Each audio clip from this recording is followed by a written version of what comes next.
서울시 환경시민협력과 김현주 과장입니다. 예, 일단 화면 공유를 먼저 드리겠습니다.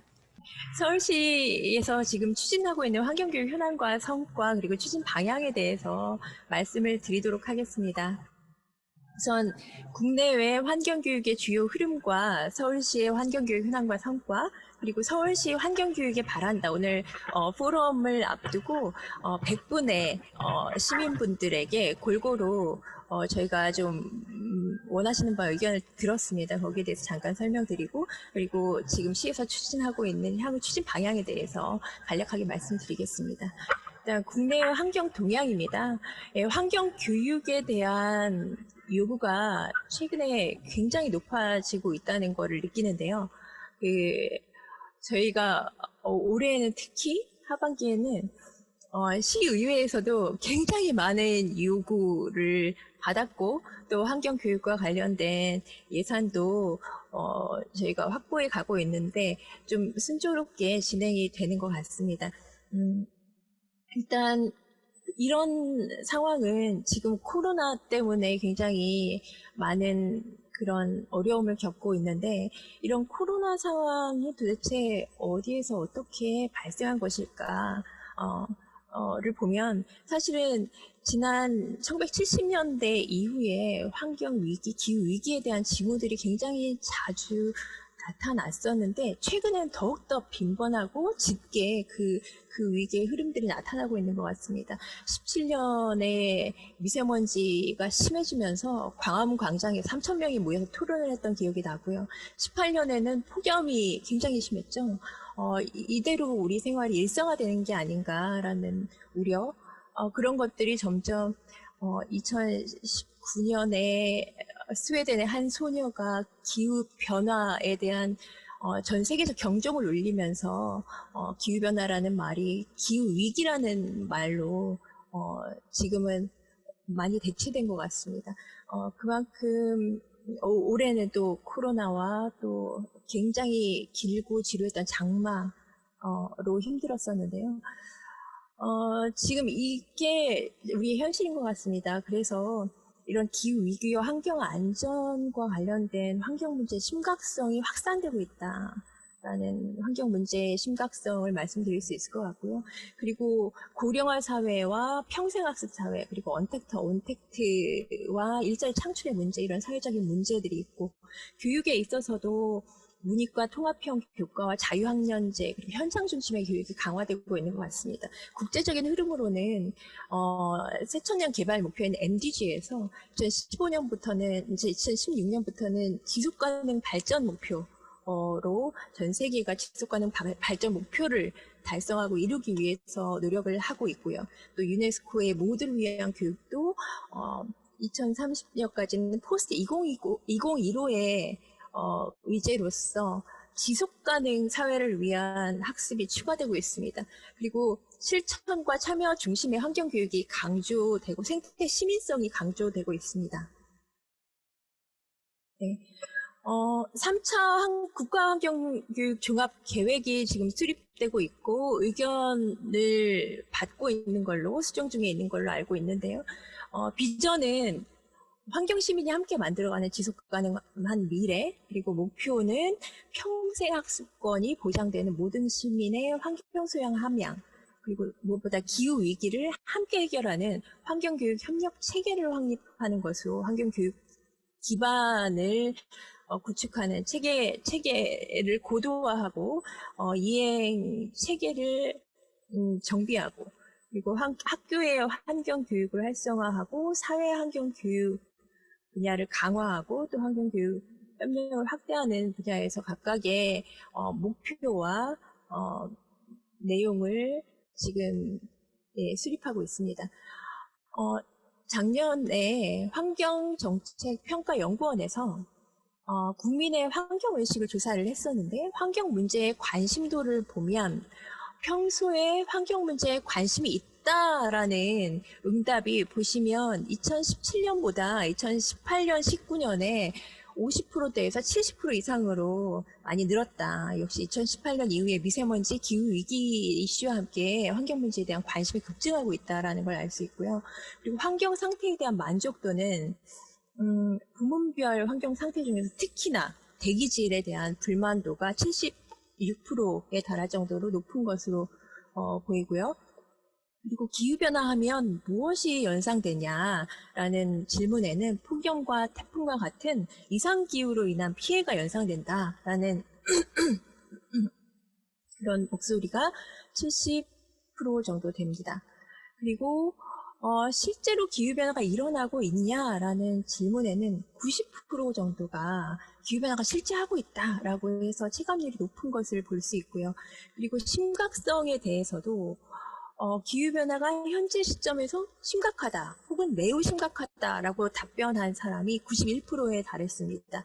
그런데 질문을 살짝 바꿔서 현재 시점에서 본인에게 얼마나 심각하냐라는 질문에는 69%로 약간의 현재 내가 체감하고 있는 기후변화의 심각성과 전체 우리 사회적으로 체감하는 기후변화의 심각성의 차이가 좀 있다라는 갭을 볼 수가 있고요. 그리고 기후변화로 부정적인 영향을 이미 받고 있다라고 해서 이미 시작됐다라는 인식이 62%에 달합니다. 이런 상황에서 서울시 환경교육의 성과를 한번 보도록 하겠습니다. 서울시에서는 2017년에 환경학습 도시 선언문을 발표를 했습니다. 선언문의 내용은 우리는 환경 위기 시대를 살아가고 있다. 그리고 이제는 환경학습을 통해서 인식을 전환해야 할 때이다. 그리고 거기에 대해서 서울시가 앞장서겠다라는 환경학습 도시 선언문을 발표를 했습니다. 그 이후에 녹색의 환경교육 분과가 부활하고, 예, 그리고 또 지속가능 발전 목표를 서울시 예산에 2017년에 수립해서 서울시에서 이행하는 모든 정책이 지속가능 발전 목표의 가치와 목표에 준할 수 있도록 서울에 맞는 서울을 바꾸는 17가지 방법으로 지속가능한 발전 목표를 정비를 했습니다. 이 지속가능 발전과 관련된 온라인 포럼이 지난 일주일 전에 시행이 됐는데 관심 있으신 분들은 그 온라인 포럼을 참고하셔도 좋을 것 같습니다. 그리고 2019년 9월에 그 기후위기가 갈수록 심화되는 것에 대해서 서울시장님과 시교육청 교육감님과 함께 생태문명 전환도시 서울을 공동선언을 했습니다. 기후위기 시대의 미래 세대를 위한 협력과 공동 노력을 하겠다. 시와 교육청이 함께 하겠다라는 공동선언이었고요. 시는 원전 하나 줄이기, 햇빛 발전, 도시 농업, 또 마을 만들기, 사회주택, 사회적 경제, 도시 재생 이러한 정책들이 각자 시행되고 있는데 이런 시 정책과 시민들의 실천을 종합하는 포괄적인 전환 도시로 거듭나겠다라는 비전을 선포를 했고요. 혁신기획관 내에 전환도시과도 신설이 되어 있습니다. 시교육청도 활발하게 움직이고 있습니다. 2020년에 생태전환교육 중장기 계획을 발표를 했고요.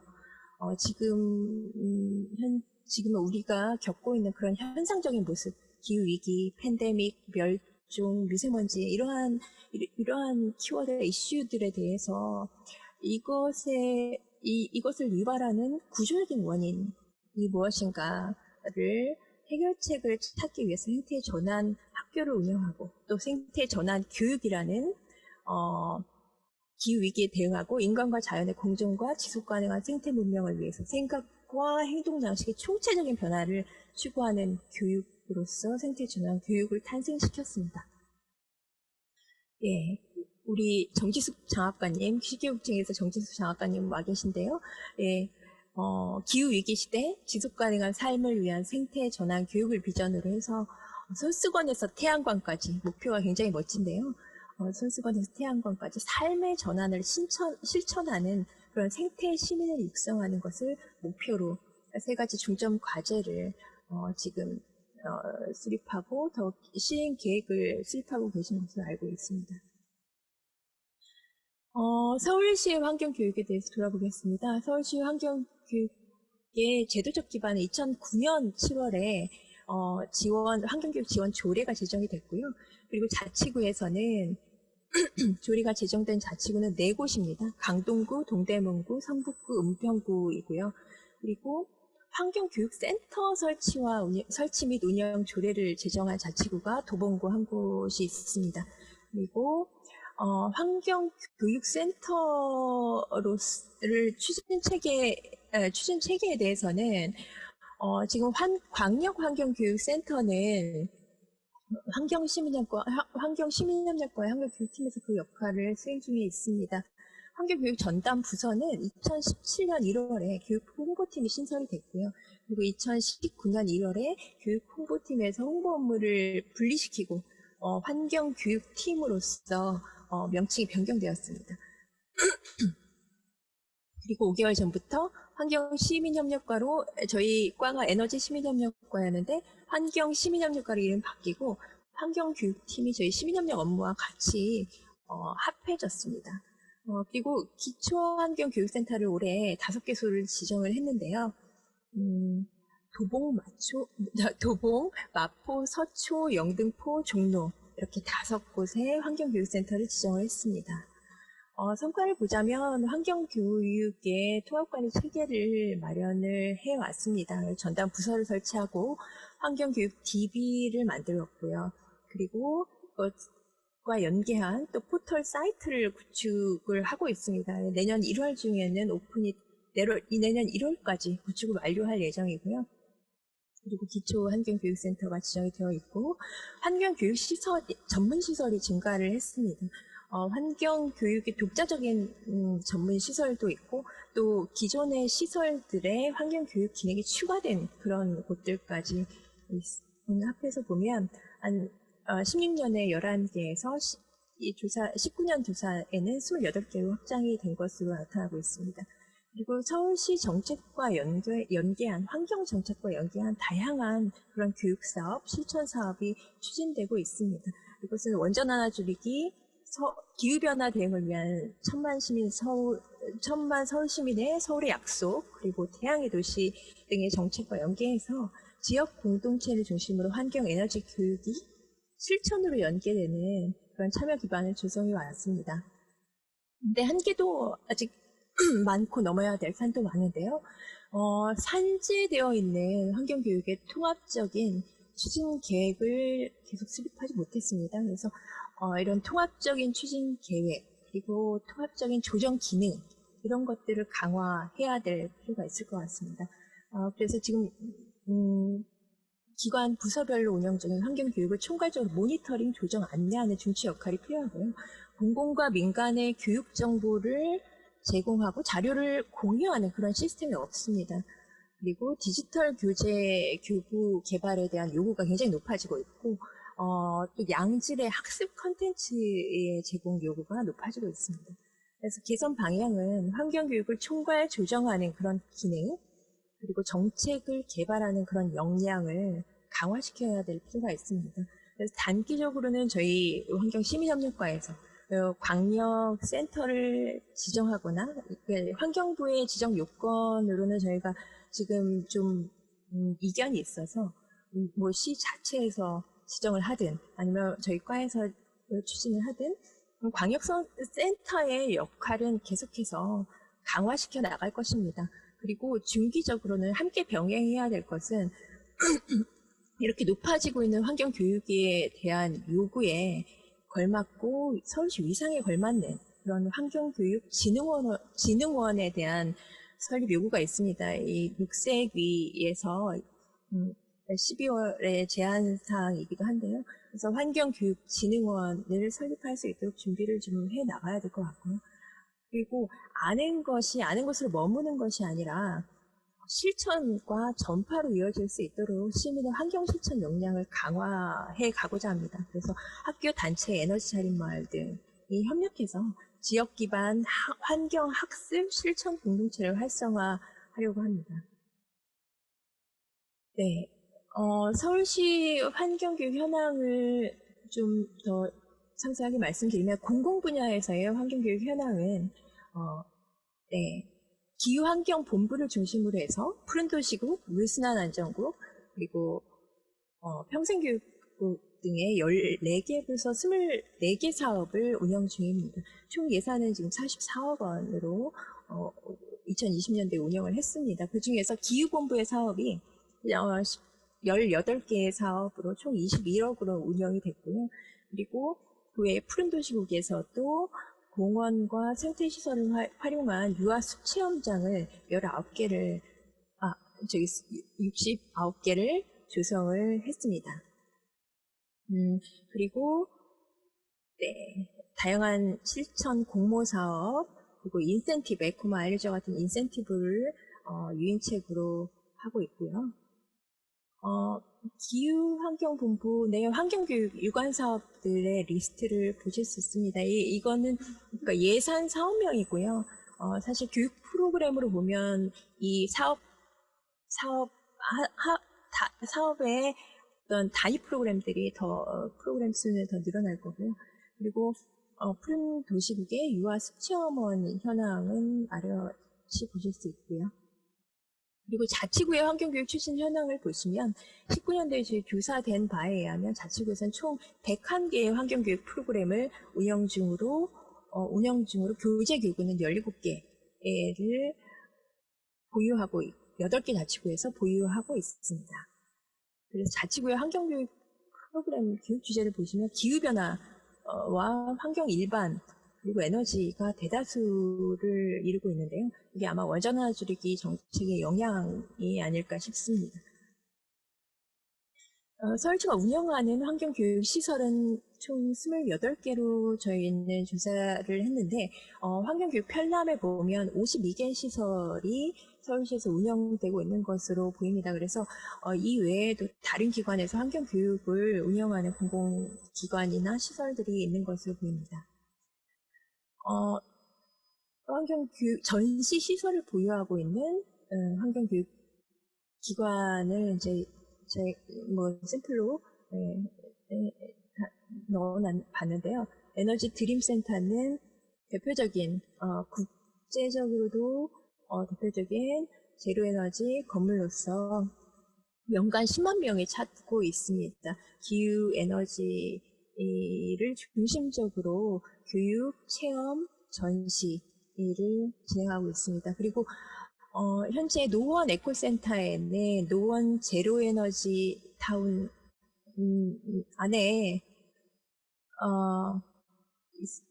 그 근처에 있군요. 예, 그래서 실제로 제로에너지 건물을 체험할 수 있는 제로에너지 타운과 연계해서도 교육이 활발하게 다양한 교육이 진행되고 있는 것을 알고 있습니다. 네, 그래서 권역별 환경교육 기관 분포도를 보시면 것 같고요. 그리고 민간 부분에서는 환경교육 관련된 활동 단체가 260개 정도 되는 것으로 조사가 됐습니다. 거의 대부분이 비영리 민간단체 형태이고요. 교육 프로그램은 약 313개인데 생태 분야가 42%, 그리고 환경 일반이 33%, 그 다음이 기후변화 에너지 순으로 위에 4개의 주제가 상대적으로 좀 많이 분포하고 있다고 보실 수 있습니다. 보유 시설은 그러니까 민간 단체는 보통 독립된 사무공간을 중심적으로 보유를 하고 있고 실내 교육장이나 전시실 보유가 상대적으로 적은데 기업은 오히려 독립된 사무공간보다는 실내외 교육장을 보유하고 있는 경우가 많았습니다. 그리고 이제 환경교육 담당 인력을 보면 주로 평균적으로 6명의 활동가가 상근하고 있는 것으로 보이고요. 강사는 비상근자 평균 15명 정도 되는 것 같습니다. 네. 그리고 민간 단체의 환경교육 관련된 활동은 직접 교육이 20%, 캠페인과 자원봉사가 17% 정도, 그리고 네트워크 활동이 16% 정도 있고요. 그리고 민간단체 환경교육 프로그램을 진행하면서 어려움을 느끼는 것은 예산 부족이 가장 높았고요. 참가자 모집의 어려움을 애로사항으로 꼽았습니다. 환경교육의 재원을 보면 정부와 지자체가 37%, 그리고 단체 자체 부담이 21%, 그리고 참가비 마련을 통한 예산이 21%, 이렇게 시민단체들은 재원을 확보하고 있었습니다. 네, 너무 길게 하는 거 아닌가요? 그쵸? 네, 발표 시간이 조금 지나서요. 조금 네. 빠르게 해주시면 감사하겠습니다. 네네. 네. 이건 넘어가겠습니다. 교육 주제를 보면, 교육 주제가 생태, 환경, 일반, 기후변화 순이었고요. 생태는 여전히 높은 비율입니다. 하지만 전국의 환경교육을 보면 생태 분야가 굉장히 많더라고요. 그래서 전국 비율에 비하면 절반 수준이고요. 공기나 미세먼지 이슈와, 그러니까 대기질에 관한 교육이 미세먼지 때문에 굉장히 늘어났습니다. 반면에 자원순환 관련된 교육 비중이 줄어든 것으로 나타났습니다. 네. 교육 유형은 강의, 해설, 그리고 견학 체험이 상대적으로 많았습니다. 그리고 교육 대상은 아무래도 학생들, 초, 중고 대상이 많았고요. 성인 대상은 지도자 교육이 대다수를 차지하고 있었습니다. 네. 이제 여기 넘어가겠습니다. 네. 이런 상황들을 좀 자료집을 참고해 주시고요. 저희 교육 포털을 만들면 거기도 내용을 올릴 거라서 그 내용을 좀 참고해 주시면 되겠습니다. 그래서 저희가 서울시 환경교육에 바란다라는 사전 설문을 좀 했습니다. 100분 정도 일반 시민, 교육단체 기관 활동가, 교육 강사, 교사, 공무원, 그리고 환경교육 관련 연구자와 학생들에게 의견을 물었는데 최우선 환경 현안은 뭐라고 생각하십니까? 라는 질문에 기후변화,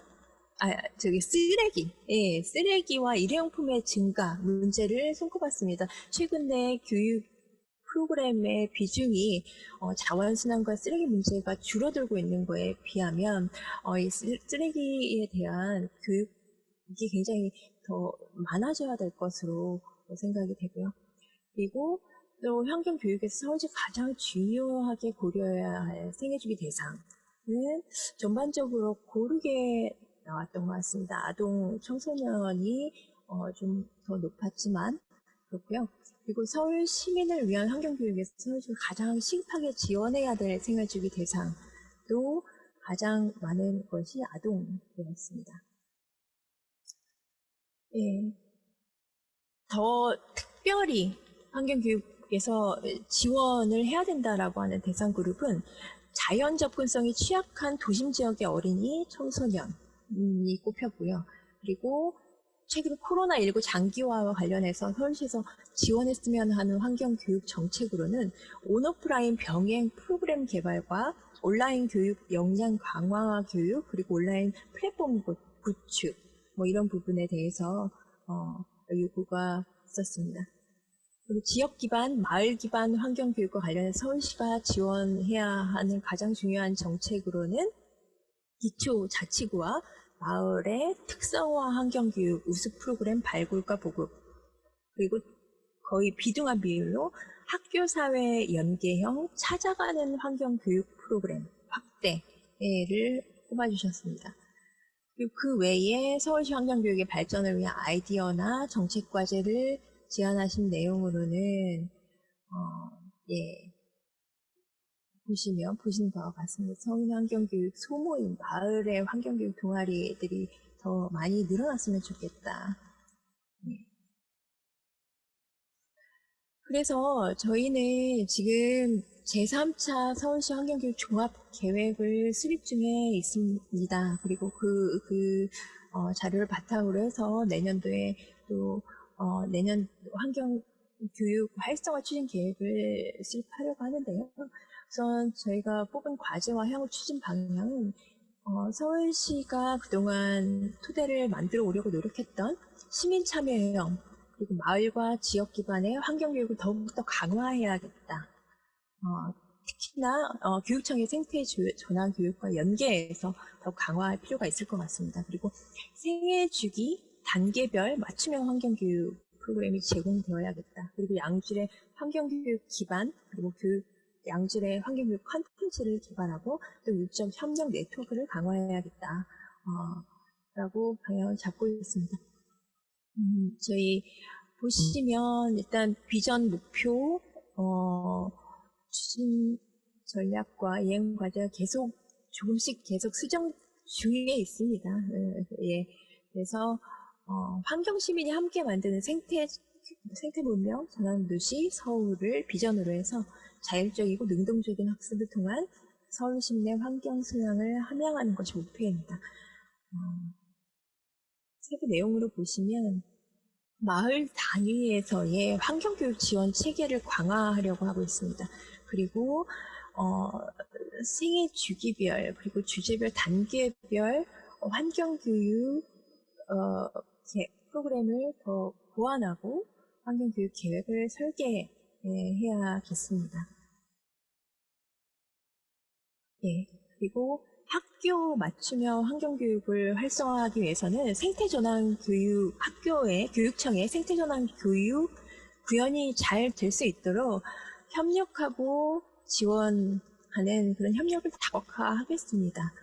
그리고 학교의 환경학습권이 보장되도록 하고 마을 현장과 학교가 같이 유기적으로 연계해서 같이 함께 지역을 기반으로 실천하는 그런 공동체로 확산할 수 있도록 에너지 소천서단 등도 재설계를 할 필요가 있을 것으로 보입니다. 그리고 학교의 교육 추진 체계를 고도화하겠습니다. 환경교육 추진 체계를 고도화하겠습니다. 이제 체계를 정비하고요.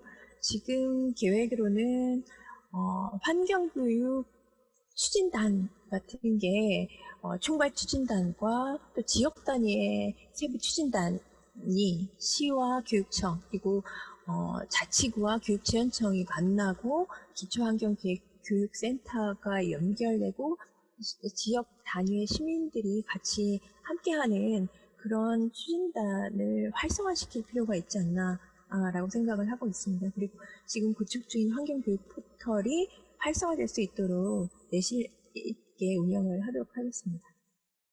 그리고 협치 굉장히 중요하고 저희는 아까 말씀드린 그런 총괄 추진단 체계뿐만 아니라 저희 시에 아까 말씀드렸지만 저희 기후환경본부뿐만 아니라 타 실국에서도 굉장히 많이 환경교육 프로그램을 진행하고 있고 특히 지금 현재는 마을 공동체 쪽에서도 지역 공동체과나 마을 공동체 종합지원센터에서도 환경교육에 대한 관심이 굉장히 높아지고 있기 때문에 서울시 내부의 그 부서 간의 협치를 강화해서 좀 촘촘한 환경교육이 이루어질 수 있도록 지원을 할 필요가 있을 것으로 보입니다.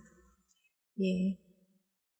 이 사례는 사실 에너지 자립마을이 성장한 그런 스토리들은 교육에서부터 출발을 했는데 처음에는 관리비 몇 푼 줄이려고 시작했던 분들이 이게 굉장히 중요한 문제다 라고 에너지 자립마을 사업에 적극적으로 임하면서 활동가를 성장하는 모습들이 굉장히 인상적이었습니다. 이런 구조가 지역에서 싹 틀 수 있도록 그렇게 하는 게 중요하다고 보이고요.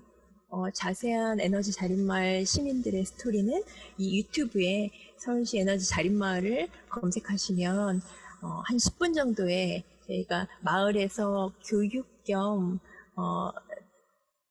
어떤 안내를 할 수 있는 동영상 자료를 만들었었는데요. 예전에 좀 참고하시면 될 것 같습니다. 네. 그리고 지역의 기반 시설을 활용해서 환경교육의 접근성을 다양화할 필요가 있는데요. 지금 환경교육 시설뿐만 아니라 저희가 공공의 환경교육 시설을 계속 확충해 나가는 것도 굉장히 중요하고 또 민간이 가지고 있는 그런 환경시설에 대해서 지원해 나감으로써 어디서나 환경교육을 받을 수 있는 그런 접근성을 높여야 될 필요가 있을 것으로 보입니다. 생애주기 그리고 단계별, 주제별 교육이 실천으로 연결되는 그런 맞춤형 환경교육 계획과 교육과 좋은 프로그램 사례를 발굴하고 우수사례를 보급할 필요가 있고요. 그리고 환경교육 추진 체계를 고도화하겠습니다. 기초환경교육센터 같은 경우 지금 5개에 지정이 되어 있지만 25개 자치구 모두 지정하려고 합니다. 2025년까지 지정을 하는 게 좋을지 가능하면 더 많은 그런 기초환경교육센터들이 자치구와 함께 협력해서 좋은 모델이 될 수 있도록 그렇게 빨리 보급을 할 수 있도록 빨리 체계를 정비할 수 있도록 그렇게 하겠습니다. 예, 플랫폼 말씀드렸고요. 환경교육시설 활성화하고 그리고 사회와 학교의 협력을 강화하고 민관의 협력을 강화하고 또 기업 참여를 활성화시키는데 기업에서 우수한 환경교육 프로그램을 운영하는 것뿐만 아니라 저희는 또 기업의 온실가스를 감축하는 굉장히 중요한 문제이기 때문에 기업 내부에도 교육이 활발하게 진행될 수 있도록 대한상의와 협력해서 기업 내부의 환경교육도 활성화시키려고 하고 있습니다. 네, 이상입니다. 감사합니다. 길어서 죄송합니다. 네, 감사합니다. 준비를 많이 해주셔서 이렇게 할 수밖에 없었던 것 같습니다. 예, 서울시가 사실은 이제 환경교육에 굉장히 중요한 주체 역할을 맡고 계신데 먼저 이런저런 것들을 하시겠다고 제안을 해주시는 게 저희 민간에서 활동하고 있는 사람들 입장에서는 굉장히 반갑다는 생각이 들었고요. 지금의 흐름부터 서울시 환경교육의 현황과 성과 그리고 앞으로 어떻게 하겠다까지 말씀을 해주셨고 중간에 이제 사전 설문조사는 여러분께서 많이 도와주셨습니다. 그래서 이제 저는 지금 사회를 보고 있는 저는 이 이제 포럼 진행을 맡은 모두를 위한 환경교육연구소인데요. 저희가 사전에 여러분께 의견을 여쭙고 사전 설문조사를 같이 해서 이제 서울시 정책에 반영할 수 있도록 정리를 해드렸습니다. 지금 공지사항 채팅방에 멘티 링크가 공유되었었을 겁니다. 네. 채팅방을 좀 확인해 주시고요. 화면 공유 지금 누가 하셨나요? 지금, 정민현 수장님, 파일을 공유해 주시면 좋을 것 같아요. 네. 제가, 잠시만요. 정미경 수장님 공유 조금만 기다려 주시고요. 지금 여러분께서 이제 중간중간에 답을 해주시는 것들이 실시간으로 이렇게 크라우드로 답변이 모아지고 있습니다. 그래서 이제 첫 번째 발제에서 김현지 과장님께서 발제하신 것 중에서 중요하다고 강조해 주신 정책들이 굉장히 많은데요. 거기에 여러분들께서 이렇게 지금도 답변을 응답해 주시고 계십니다. 그래서 지금 제일 많이 나온 거는 유아, 어린이, 청소년부터 청년, 중장년, 노년층에 이르기까지 대상 맞춤형의 환경교육을 확대하겠다라고 답해주신 분들이 가장 많습니다. 현재는. 그리고 마을 공동체 속 환경교육 지원도 23%까지 지금 나왔고요. 그리고 이제 소외계층에 대한 교육 기회 확대도 계속해서 올라가고 있네요. 그리고 마지막에 강조해주신 유기적 협력의 토크도 강조되고 있습니다. 그래서 포럼이 진행되는 동안 지금 뒤에 거를 미리 답하신 분들도 계실 텐데요. 발제자 얘기를 듣고 생각이 바뀌시면 언제든지 들어가서 수정해 주시면 되겠습니다. 여러분의 의견을 실시간으로 모니터링 하겠습니다.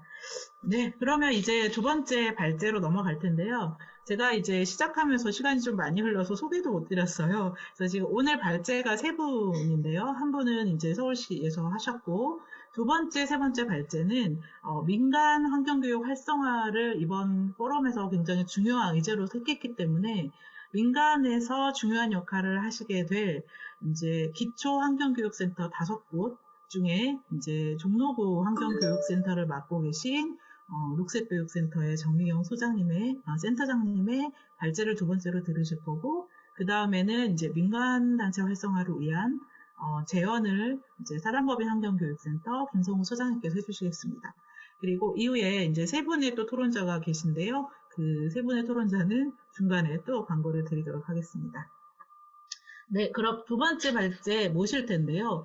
김현지 과장님께서 주최 측이신데 시간을 너무 많이 쓰셨어요. 준비를 너무 많이 하신 나머지. 그렇지만 좋은 내용 준비해 주셨기 때문에 좀 양해해 주시고요.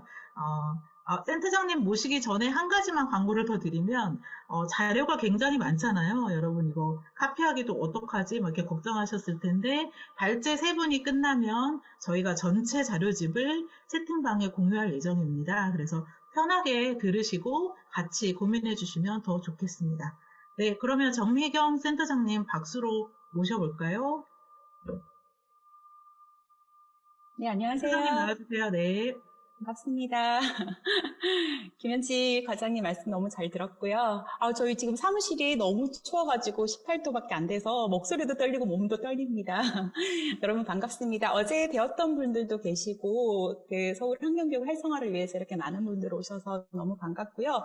먼저 제 소개를 드리자면 오늘 기초환경교육센터의 역할과 운영 방안을 주제로 발제를 맡게 된 서울시 종로구 환경교육센터를 운영하고 있는 사단법인 녹색교육센터장 정미경이라고 합니다. 반갑습니다. 네, 이런 뜻깊은 자리에 함께 하게 되어서 너무 영광입니다. 오늘 발제 내용은 먼저 환경교육을 잘 모르시거나 아니면 동향을 잘 모르시는 분들이 계실 것 같아서 환경교육센터에 대한 전반적인 현황 분석이 필요하다고 판단되어서 국가, 광역, 기초 지정 현황이라든지 그리고 올해 5개 아까 지정이 되었다고 김현지 과장님께서 말씀하셨잖아요. 그래서 서울시의 기초환경교육센터의 운영 결과 그리고 올해 운영을 해보니 앞으로 어떻게 가면 좋겠다라는 좀 제언 등으로 해서 발제를 하겠습니다. 자, 먼저 보시면 화면 보시면 될 것 같고요. 국가와 광역환경교육센터 지정 현황입니다. 국가는 보시다시피 환경보전협회가 지정을 받아서 운영 중에 있고요. 강원은 두 군데죠. 두 군데, 경기 한 군데 해서 쭉 이렇게 이어지고 있고요. 제가 다음 주에 전남에 가게 되는데 전남은 3개가 광역센터로 지정받아서 운영을 하고 있는데 좀 아쉽게도 서울은 아직 자격 요건이 갖춰지지 않아서 지정은 아직 못 받고 있는 그런 현실입니다. 그렇다면 전국 기초센터 지정 현황을 좀 살펴보시겠습니다. 강원도는 이제 한 군데로 이제 기초센터 지정이 돼서 운영을 하고 있고요. 경기가 많죠. 13군데 지정을 받았습니다. 충남이 이제 마을형 환경교육을 많이 실시를 하고 있는데요. 8군데 지정을 받아서 운영이 되고 있고요. 전북 같은 경우에도 한 군데인데 대체적으로 좀 살펴보시면 물론 이제 시사나 공공기관도 있지만 좀 특이사항은 영농조합법인이라든지 이런 곳 내지는 수련관, 체험관 이런 식으로 해서 굉장히 다양하게 기초센터를 지정받아서 운영하고 있다는 게 좀 특이사항이 있는 것 같습니다. 서울은 광역환경부에서 지정 운영은 되고 있지는 않지만 올해 6월에 기초환경교육센터를 지정을 했습니다. 선물이 있다라면 퀴즈를 내고 싶은데요. 아까 김현지 과장님께서 서울에 몇 군데가 지정이 되었다고 하셨죠? 네, 5군데입니다. 제가 좀 쌍방향으로 하려고 진행을 좀 나름 해봤는데 좀 어색하긴 하네요. 네, 그렇고요. 서울에서 지정한 기초센터 5개 센터명과 운영 중인 기관명을 좀 알려드리겠습니다. 도봉, 마포, 서초, 영등포, 종로구 이렇게 해서 도봉환경교육센터, 자연해벌연구소, 에코만 코리아, 시립물레 청소년센터, 녹색교육센터 이렇게 해서 6월 10일부터 2022년까지 운영 중에 있고요. 올해 지정이 되자마자 5개 기초센터 센터장님들이 한 자리에 모여서 기초센터 협의회를 구성을 했고요. 단체 대화방을 통해서 기초환경교육센터 활성화를 위해서 활발한 방안 논의라든지 긴밀하게 소통을 현재 하고 있습니다. 여기 현재 도봉 환경교육센터 센터장님 아까 와 계시더라고요. 예, 제가 기초센터 협의체 단톡방에도 오늘 이런 포럼 내용을 말씀드렸고 준비 과정에도 함께했다는 말씀을 드리겠습니다. 그렇다면 지자체 조례에 기재된 광역센터별 기능에 대해서 한번 살펴보도록 하겠습니다. 이 표에서 시사하는 바는 서울과 충북의 조례가 조례에 보시면 기초센터에 관련한 관리가 명시되어 있다는 점이 좀 특이사항이라고 할 수 있습니다. 여기 서울하고요 조례에 충북이 지역센터라고 기초센터인 거죠. 관리 조항이 좀 명시가 되어 있고요. 그 이외에 조례 이제 서울의 특이사항은 환경도서관 있죠. 지금 환경교육 그 계획을 지금 서울 세우고 있는데 거기에 또 들어가 있는 내용들입니다. 예, 참고하시면 될 것 같고요. 그렇다면 지자체 조례에 기재된 광역 기초센터 기능에 대해서 한번 살펴보도록 하겠습니다. 특히 국가 같은 경우에는 뭐 광역센터의 기초센터의 기능에 대해서는 이렇게 표시를 했지만 서울 같은 경우에 좀 살펴보시자면 광역센터는 이런 기능을 해야 된다라고 명시가 되어 있습니다. 첫 번째로는 프로그램 개발 및 지원, 지도자 양성 및 교육, 그다음 찾아가는 환경교실 운영, 수요조사 총괄, 프로그램 및 교재 교육 개발 및 보급, 환경도서관 운영, 그리고 네트워크 구축 및 교류 이런 내용이 있고요. 그리고 마지막으로 기초센터 통합관리 이런 내용들이 있습니다. 그렇다면 기초센터에 대한 기능들은 지역 교육 프로그램과 연계한 주민 환경 교육을 실시를 해야 되고요. 지역 주민에 대한 환경 교육 수요조사 프로그램 교재 교육 개발 보급이고요. 그다음에 지역에 이제 그 자원을 조사하고 조정하는 부분들도 있고요. 그리고 지역 환경 교육 기관 네트워크 구축 및 정보 제공이라는 내용들이 있을 수가 있습니다. 제가 이런 내용들을 좀 살펴보니까 충북이 저희 서울하고 조례가 동일하다는 점을 알 수가 있었고요. 그리고 충남 같은 경우에는 조례에는 기초센터에 대한 관리라든지 이런 부분은 없지만 기초센터가 어떤 역할과 기능을 해야 된다는 건 명시가 되어 있으니까 참고해 주시면 좋을 것 같습니다. 다음은 서울시 기초환경교육센터 조례를 살펴보도록 하겠습니다. 현재 5개 자치구의 기초 환경교육센터의 조례가, 그러니까 환경교육 진흥 및 조례가 있고요. 한 개 도봉구 같은 경우에는 환경교육센터 설치와 운영에 관한 조례가 2019년도에 제정을 하였습니다. 기존에 4개 자치구에서 환경교육 조례가 있었는데 올해 이제 저희가 6월에 기초환경교육센터 서초구가 지정이 되면서 조례도 또한 이제 제정이 되었다라는 말씀을 덧붙여서 말씀을 드리는데요. 그 이외에 저희 종로, 마포, 그리고 영등포 같은 경우에는 아직 기초센터는 지정이 되었지만 자치구는 조례가 없다는 말씀도 좀 말씀을 드리도록 하겠습니다.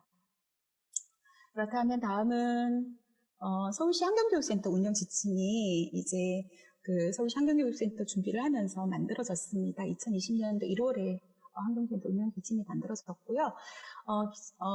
그 광역과 기초에 대한 위상과 운영 방안, 주요 기능 조금 기능이 다릅니다. 좀 살펴보시자면 광역 같은 경우에는 광역 단위의 환경교육 거점 공간이고요. 그리고 지역 환경교육 기반 구축, 그다음 국가 및 기초센터의 협력 지원, 그리고 지역 실정에 맞는 환경교육 정책 수립이라든지 연구 및 조사를 해야 되는 부분들이 있고요. 그리고 광역 단위의 환경교육 교재, 교구, 프로그램 개발 보급이 있고요. 그리고 지역 환경교육 종합계획 관리 지원, 그리고 국가환경교육센터와의 기초환경교육센터의 연계, 협력 지원 등이 있고요. 그리고 광역 단위 환경교육 행사라든지 개최 홍보 이런 게 있습니다.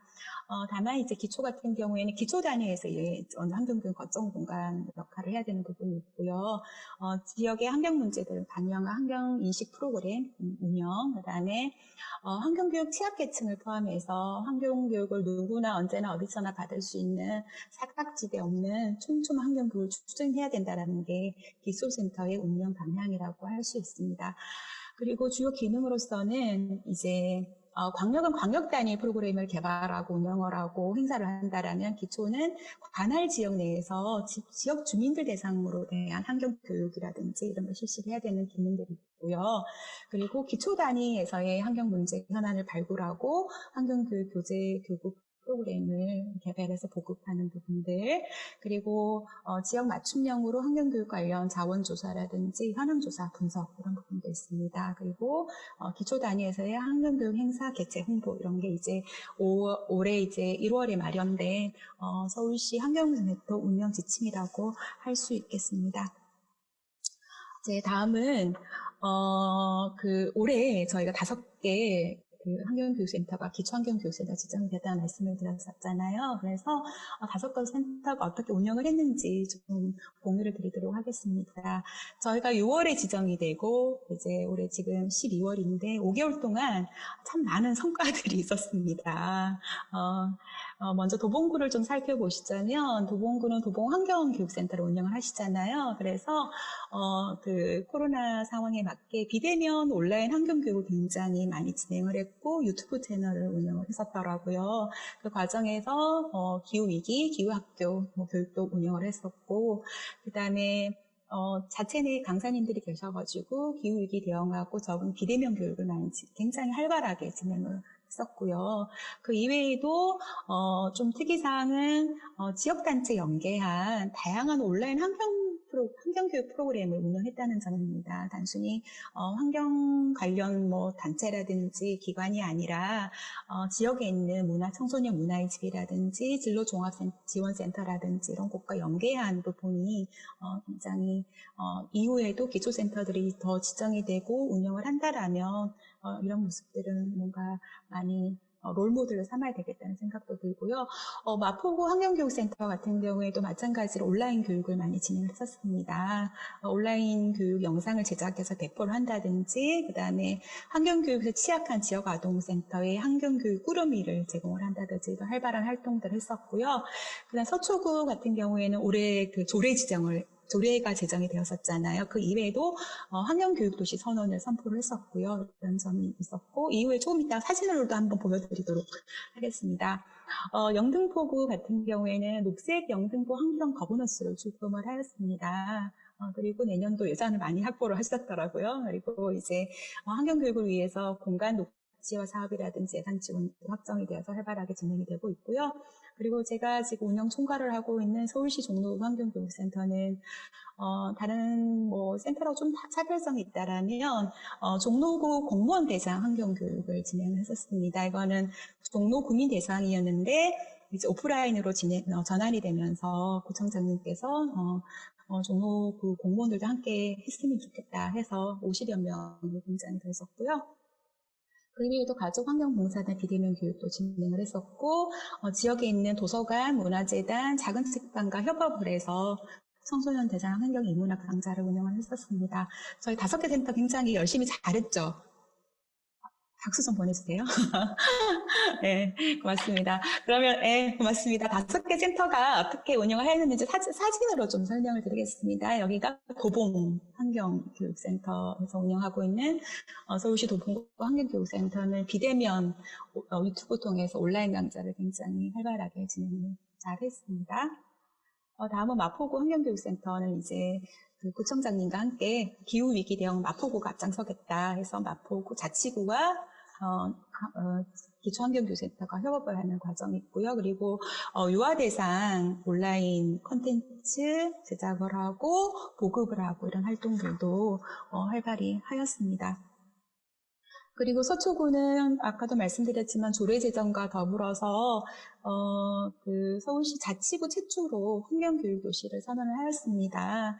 그래서 그 파리 기후협약에 따른 신기후 체제 시행을 앞두고 2050 넷제로 달성을 위한 선언이었고요. 여기에는 서초구청장님, 서초구 환경교육센터, 그리고 서울특별시 강남구 서초교육지원센터, 서초교육지원청과 함께 했다라는 게 굉장히 의미가 있다고 보시면 됩니다. 여기 선언문에서는 환경교육 지원 체계 구축과 기회 확대, 주민의견 수렴, 민간학 협력 강화, 그리고 환경자원의 지속적 발굴 보전, 환경교육 활성화를 위한 공동 노력 이 내용으로 선언을 하여서 서초에 트레타 툰베리를 키우기 위해 앞장서시는 서초구 환경교육센터에도 박수를 보내주시면 감사하겠습니다. 올해 너무 많은 수고 많으셨습니다.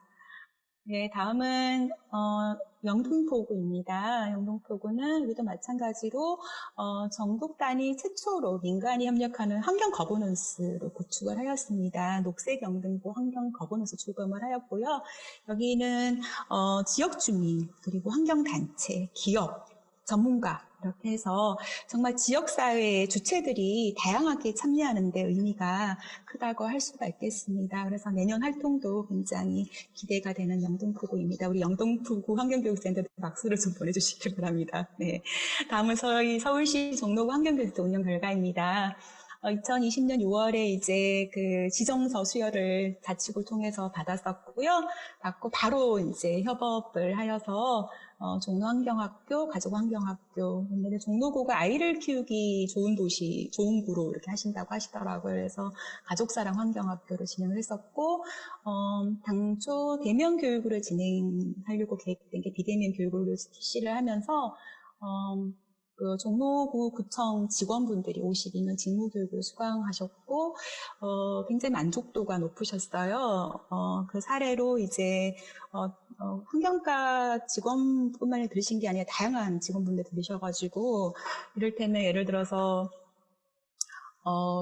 다문화 지원센터에서 근무하시는 분이 들으시고, 다문화 가족분들한테 환경교육을 하고 싶다라는 의뢰도 있었고요. 건강지원과 같은 경우에는 이 기후위기가 건강하고 굉장히 연관이 있다는 걸 알게 되시면서 강사님들을 소개해달라고, 이후에 이제 그런 연관성이 있어서 굉장히 좋았던 것 같고요. 그 이외에도 이제 비대면 환경자원봉사로 가족환경자원봉사를 운영을 하였습니다. 그래서, 저희는 정치 1번지 종로가 아니라 환경교육 1번지 종로가 될 수 있도록 많은 노력들을 내년에도 하겠습니다.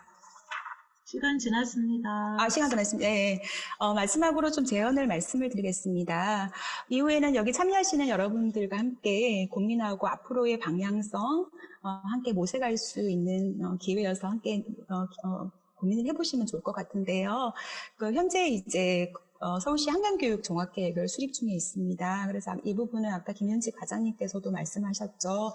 서울은 다른 시도와 다르게 마을 공동체가 잘 형성이 되어 있어서 마을의 거점 공간, 마을 환경교육의 거점 공간으로 기초환경교육센터와 마을단체 환경교육기관과의 뭔가 환경학습 공동체를 구축하고 지원해 나가고 한다라면 기초환경교육센터가 훨씬 더 활발하게 활동할 수 있지 않을까 싶은 생각이 들고요. 시간이 지났기 때문에 몇 가지 제언만 좀 말씀을 드리겠습니다. 먼저 여기 포럼에 참여하시는 환경교육 관계자 여러분들도 많은 의견을 제안해 주시면 감사하겠는데요. 서울시 기초환경교육센터뿐만이 아니라 기초환경교육에 대한 운영 활성화를 위한 제언입니다. 먼저 기초환경교육센터 로드맵이 좀 구축이 되어야 된다고 생각이 되고요. 로드맵에는 미션 선정 이외에도 자치구와의 긴밀한 협력 관계도 설정도 굉장히 많이 필요한데요.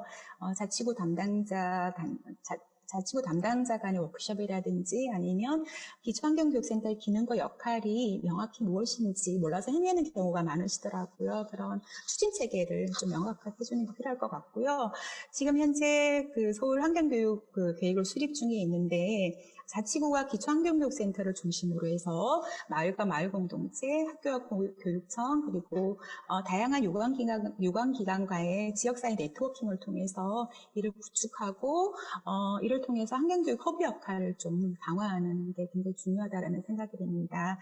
여기에 유관기관이라고 한다라면 단순히 단체 환경교육 쪽이 아니라 그걸 뛰어넘는 문화예술, 종교, 역사를 아우르는 지역의 좀 융합력 네트워킹이라고 좀 제안을 드리고 싶습니다. 그리고 자치구 환경교육 공무원 교육이 좀 의무화됐으면 좋겠다라는 생각이 들고요. 저희가 경험을 해보니까 이게 비대면 온라인 교육도 굉장히 가능한 부분이어서 좀 기초 단위의 공무원분들이 환경교육을 의무적으로 받으셔서 기초환경교육센터가 좀 열일할 수 있는 밑거름을 좀 만들어 주시면 어떨까 그런 싶은 생각이 들고요. 그리고 환경교육 예산을 확보할 수 있는 근거를 마련해야 되기 때문에 좀 자치구별로 조례 제정을 위한 노력들도 필요하다라는 생각이 들고요. 현재 서울에 6개 자치구만 조례 제정이 되었기 때문에 좀 더 분발해야 되지 않을까 그런 생각이 듭니다. 마지막으로는 지역에서 해결할 수 있는 환경 문제는 지역에서 해결해야죠. 그래서 지역에 뭔가 환경 현안을 반영한 환경교육 프로그램 운영을 통해서 지역 환경 문제 해결을 해야 되는 부분들이 있고요. 마지막으로 국가나 광역 단위는 못하지만 환경 취약계층을 위한 사각지대 없는 촘촘한 환경교육 같은 경우에는 기초환경교육센터는 가능할 수 있는 부분이어서 누구나 언제나 어디서나 받을 수 있는 환경교육은 기초, 마을에서 출발하여야 된다고 좀 강조를 드리고 발제를 마치도록 하겠습니다. 경청해 주셔서 감사합니다. 네, 좋은 내용으로 발제해 주셔서 감사합니다. 네, 시간 지키려고 많이 애써주셔서 또 감사합니다. 네, 네. 지금 이제 사실 뭐 기초환경교육센터가 생소하신 분도 있고 많이 들어보신 분들도 있을 텐데 이번 기회에 많이 알게 되셨을 거라고 생각이 되고요. 앞으로 25개 자치구마다 기초환경교육센터가 잘 만들어져서 그런 순기능들을 지금 보여주신 것들 이상으로 해나갔으면 좋겠습니다. 그래서 아마 시작하는 시점이라 고민이 많으셨던 것 같아요. 우리 정미경 센터장님께서 이 가지고 마지막에 제언해 주신 것 외에도 여러분께서 아이디어를 좀 주십사 요청을 해주셨고요. 저희가 이제 그 단어를 조합하실 수 있도록 좀 안내를 드렸습니다. 근데 지금 보니까 굉장히 다양한 아이디어가 오신 것 같아요. 그래서 네, 이게 다양하기 때문에 큰 글씨가 많이 안 보이는 겁니다. 그래서 저희가 다 모아진 것들을 잘 전달해 드릴 테니까 특히 거버넌스, 마을 공동체가 눈에 띄고 네트워크의 적극적인 네, 활용, 그리고 체계적인 지원 체계, 이런 것들을 많이 강조해 주시고 계시고, 학교랑 협력하거나, 예, 이런 것도 강조해 주고 계십니다. 그래서 이제 우리 환경교육하는 기관, 단체들이 조금 더 힘을 내고 분발을 해야 될 것 같습니다. 예, 좋은 발제 감사드립니다. 그러면 이제 다음 발제는요, 어쩌면 우리가 이제 단체나 기관에 속해서 강사로 활동하고 계시기도 하고, 또 활동가로 활동하고 계시기도 하고, 또 교육 참가자로 이렇게 계실 텐데요. 사실은 이런 풀뿌리에서 토대가 되고 있는 그런 이제 척박한 일들을 많이 해온 민간환경 단체들이 최근에 코로나를 겪으면서 굉장히 힘듭니다. 힘든데 얘기를 못 하고 있죠. 너무 힘드신 분들이 많아서. 그런데 이게 이제 체질적으로 이 뿌리들을 좀 강건하게 하기 위해서 어떤 지원들이나 활동이 필요할지 고민을 많이 하고 계신데요. 그 고민을 대표해서 사단법인 환경교육센터 김성호 사무처장님께서 발제를 해주시겠습니다. 환영의 박수 부탁드리겠습니다. 네, 안녕하세요. 제가 화면 공유를 좀 해도 되겠죠?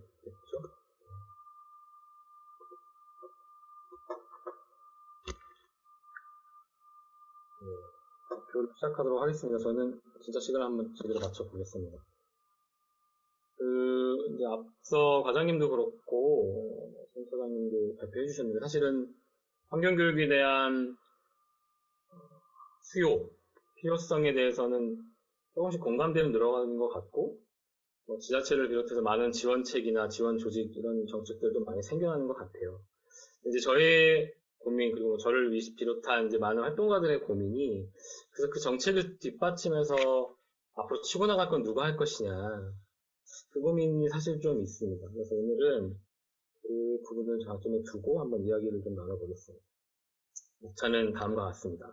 민간에서 느끼는 방향과 시정부의 민간 영역에서 어떤 일을 해야 활성화가 될 수 있을까. 다들 말씀하셨지만 실제로 지금 코로나19 이전에도 되게 급속했죠. 한 5년 안에 황사, 미세먼지 기후변화 이런 것들이 실제로 인간의 삶에 직접적 영향을 끼치는 걸 느끼기 시작했어요. 그 와중에 코로나19까지 오면서 이제는 환경교육이 없으면 굉장히 큰 문제가 생기겠다. 호주 같은 경우는 30년 후에는 지구의 절반이 살 수 없는 땅이다. 이런 이야기들이 많이 나오고 있고, 여기 장학사님도 와 계시고 선생님들도 계시지만 학교 현장에서도 실제로 얘기를 많이 하고 있거든요. 그래서 환경교육은 많이 해야 되고 많이 하고 있다, 많이 할 것이다 이런 얘기는 하고 있는데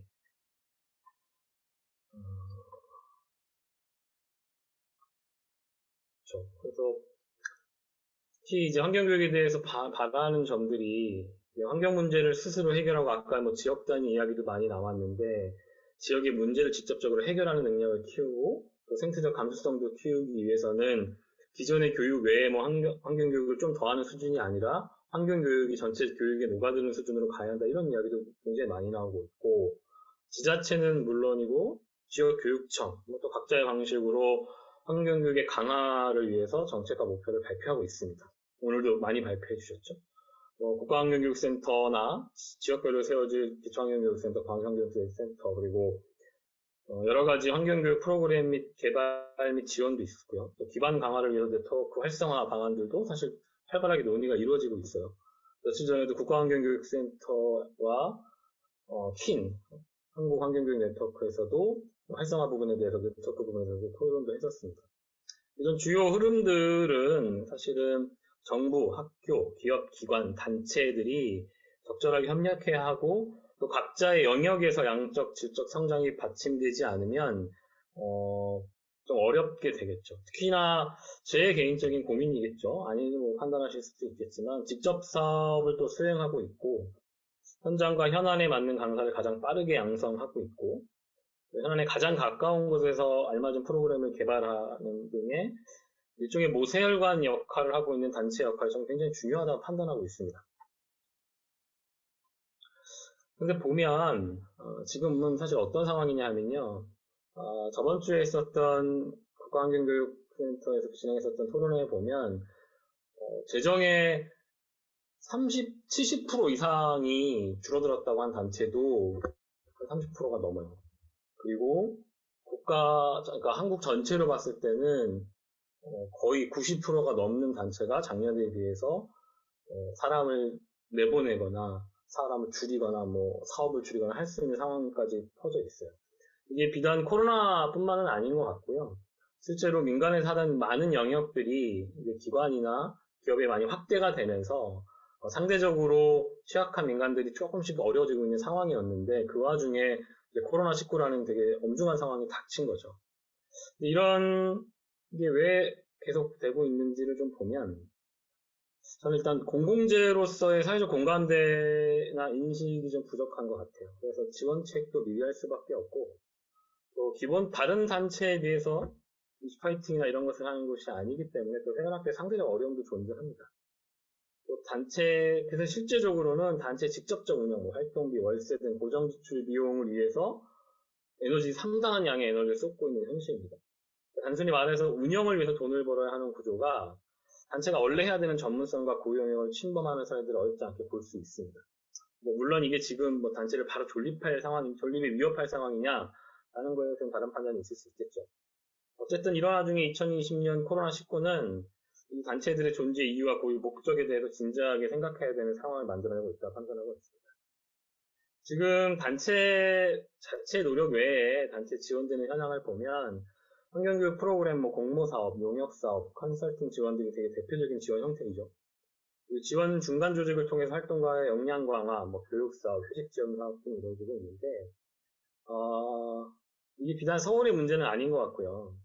이 분야를 좀 살려보자라고 하면 그 분야에 직접 투여되는 재정보다 그 분야를 살리는 중간 지원을 하기 위한 뭔가 단체를 만들고 지원 조직을 만드는 데 더 많은 재화가 투입되고 있는 걸 볼 수 있어요. 그러니까 그 선수들은 없는데 선수를 키워내는 지금 매니저들은 자꾸 만들어주고 있는 그런 상황이라고 저는 판단되고 있습니다. 그러니까 특히나 직접 지원의 정책적, 법리적 한계가 되게 명확하고 이 단체들이 사회적 공공재라고는 받아들이지 않는 약간 인식미비의 결과라고 보여집니다. 환경교육의 중요성이 계속 강조되고는 있는데 이를 직접 수행하는 단체 역할은 환경교육 생태계에 매우 중요한 부분인데 이 부분은 좀 간과되고 있는 게 아닌가라는 고민이 좀 있습니다. 공공재 역할을 하고 있는 단체가 취약해지면 실제 현재 굉장히 많이 막 만들어지고 이걸 다 할 수 있을까라는 많은 정책들이 원활하게 돌아가기 힘들겠죠. 목표 자체도 사실 굉장히 공허해질 수 있다라고 저는 서로의 공감대를 좀 형성해야 한다고 봅니다. 민간 영역을 그래서 뭘 해야 되나라는지 좀 고민을 했습니다. 가장 중요한 건 사실 민간이 스스로 자정적인 노력을 하는 겁니다. 당연하죠. 그거는. 우선 스스로가 사회적 인식 강화를 위해서 노력을 해야 한다고 보고요. 기후위기 시대의 사회적 전환에 매우 중요하고 또 고유한 역할을 하고 있다는 사회적 인식이 될 수 있게 노력해야 할 것 같습니다. 다들 단체 운영을 위해서만도 벌써 현실적 어려움이 있겠지만 그래도 단순히 주어진 사업의 완성을 좀 넘어서 사회적 약자층에 대한 선도적 프로그램을 개발한다든지 기후위기 시대에 맞춤형 프로그램을 개발한다든지 학교환경교육과의 적극적 연계를 한다든지 정책 제안을 한다든지 좀 이렇게 아젠다를 선점하는 능력을 좀 키워나가는 것이 필요할 것 같고요. 이게 개개인의 단체가 하기가 좀 어렵다고 판단하면 이 아젠다를 선점하는 능력을 키울 수 있는 교육을 요구하거나 네트워크에서 해결하거나 좀 해야 될 것 같습니다. 이게 단체의 능력 뭐 플러스 실제로 지금 한국 사회는 특히 빠르죠. 각종 매체를 통해 생산되는 정보들이 SNS로 굉장히 빠른 속도로 확산되면서 단체들의 아젠다나 사실 전파의 속도와 휘발성이 상대적으로 묻히는 경향을 보여주고 있습니다. 어쨌든 이런 인식 강화 노력을 통해서 많이 단체의 필요성과 성기능에 대해서 사회적 인식이 확대 변화될 수 있고요. 그 인식이 바탕이 되어야만 저희가 지원 정책을 확대해라. 이게 왜 필요하다라는 이야기를 자신 있게 좀 할 수 있을 것 같습니다. 비단 환경교육 단체만의 문제는 아니지만요. 많은 수의 활동가가 현재도 미래에 대한 고민, 자신을 보호해줄 장치, 보호장치가 없이 활동을 전개해 나가고 있습니다. 이 활동가의 지속성이 없이는 그 단체의 역량 강화가 되기가 사실 굉장히 어렵습니다. 그러니까 지금 한국 사회에 있는 환경교육 단체들은 기본적으로 맨파워에 의지하고 사람의 능력 배가에 따라서, 활동가의 능력 배가에 따라서 그 단체의 힘이 좌지우지되는 경우가 굉장히 많은데 이 활동가들 지속성이 강화가 되지 않으면 이 부분이 생각보다 빨리 흔들릴 수 있거든요. 그래서 각종 장학지원과 교육을 좀 넘어서 환경단체 혹은 시민사회단체 활동가들을 위해서 활동가 연대나 협회 이런 것에 대한 지속적인 논의가 좀 필요할 것 같습니다. 이거는 뭐 외부에 하는 얘기는 아니지만 저희끼리도 일단 먼저 이야기를 좀 꺼내야 되지 않을까. 청소년지도사, 사회복지사, 협회, 협의회 좀 연대를 통해서 안정적인 직업으로서의 역할도 견인하는 것이 좀 필요할 시기가 된 것 같고요. 위에 여러 가지 제안과 겹치는 부분이기도 한데요. 어쨌든 단체 역량 강화를 위해서 단체 차원의 역량은 물론이고 역량 강화를 강화할 수 있도록 제안에도 좀 힘을 쏟아야 될 것 같습니다. 상대적으로 약해지고 있는 거는 사실인 것 같아요. 내부의 학습, 실천. 그러니까 환경교육 운동인지 환경교육 단체, 환경교육을 전문으로 하는 어떤 그런 반성들을 많이 하잖아요. 우리가 용역이에요? 뭐 이런 고민 많이 하는데 내부의 학습과 실천 등이 계속 지금처럼 떨어지기 시작하면 저는 그렇게 갈 수밖에 없다. 정체성이 약해질 수밖에 없다라고 판단되고요. 또 뭐 자체 싱크탱크, 이게 싱크탱크 하면 되게 어렵다 판단하시지만 그런 게 아니고 뭐 예를 들면 교재를 가장 효과적으로 만드는 방법에 대해서 고민하는 소규모 연구 모임 같은 그런 정책 관련 위원회나 연구 이런 기관 등에 적극 개입할 수 있도록 실력을 배가할 필요가 있고요. 왜냐하면 이 정책이 지금 아까 정책을 두 분이서 막 말씀해 주셨지만 전문가가 알아서 하는 게 아니라 활동가가 현장에서 선점하고 전문가가 도울 때 사실 가장 큰 효과를 낼 수 있는 거거든요. 그 부분에 대해서 활동가들이 이거는 좀 반성의 영역이기도 하고 좀 단체나 네트워크에서 고민해야 될 영역이라고 생각합니다. 민간에서 이제 마지막 네트워크인데요. 왜 모이는 걸까라는 의문을 가지는 이제 지역의 크고 작은 네트워크들이 가끔 있어요. 물론 만나서 즐겁고 고민을 나눌 수 있는 것만으로도 네트워크는 큽니다. 이건 이제 지속성이 약한 문제도 좀 있고요. 특히나 네트워크가 잘 안 되는데 또 함부로 없어지지도 못하게 정권이라도 만들어진 경우면 내년에 누가 총대를 매냐. 이게 사실은 가장 중요한 네트워크 1년 마무리가 되는 경우도 볼 수 있어요. 이게 네트워크를 문제를 해결하기 위해서 힘을 키우는 역할로 주로 이직해온 한국 시민사회 전통적인 네트워크 방식에서 기인한 것이 아닌가 생각합니다.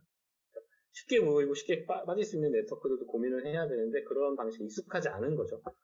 그러니까 물론 이런 네트워크 방식이 굉장히 필요한 상황이나 지역도 당연히 있고요. 주요한 현안의 경우 이를 잘 해내는 것도 매우 중요한 일입니다.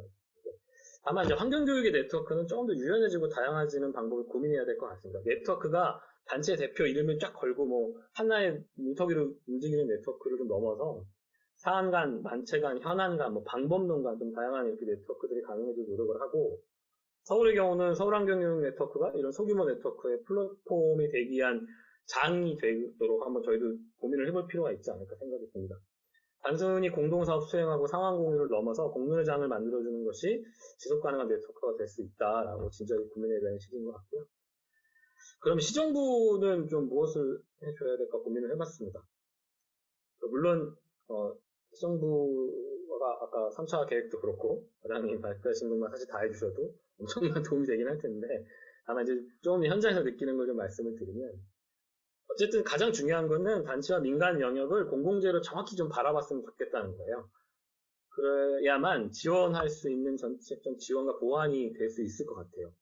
그게 아니고 개별적으로 살아남아야 되는 곳이다 라고 판단하기 시작하면 결국 자꾸 중간 지원 조직을 만들 수밖에 없는 이런 굴레가 생겨나거든요. 그래서 늘 나오는 지원을 위한 기관이나 신설 법령이 아니라 직접 지원도 이제는 적극적으로 고민하고 실행할 수 있도록 제도 정비를 좀 시행해야 되지 않을까 싶고요.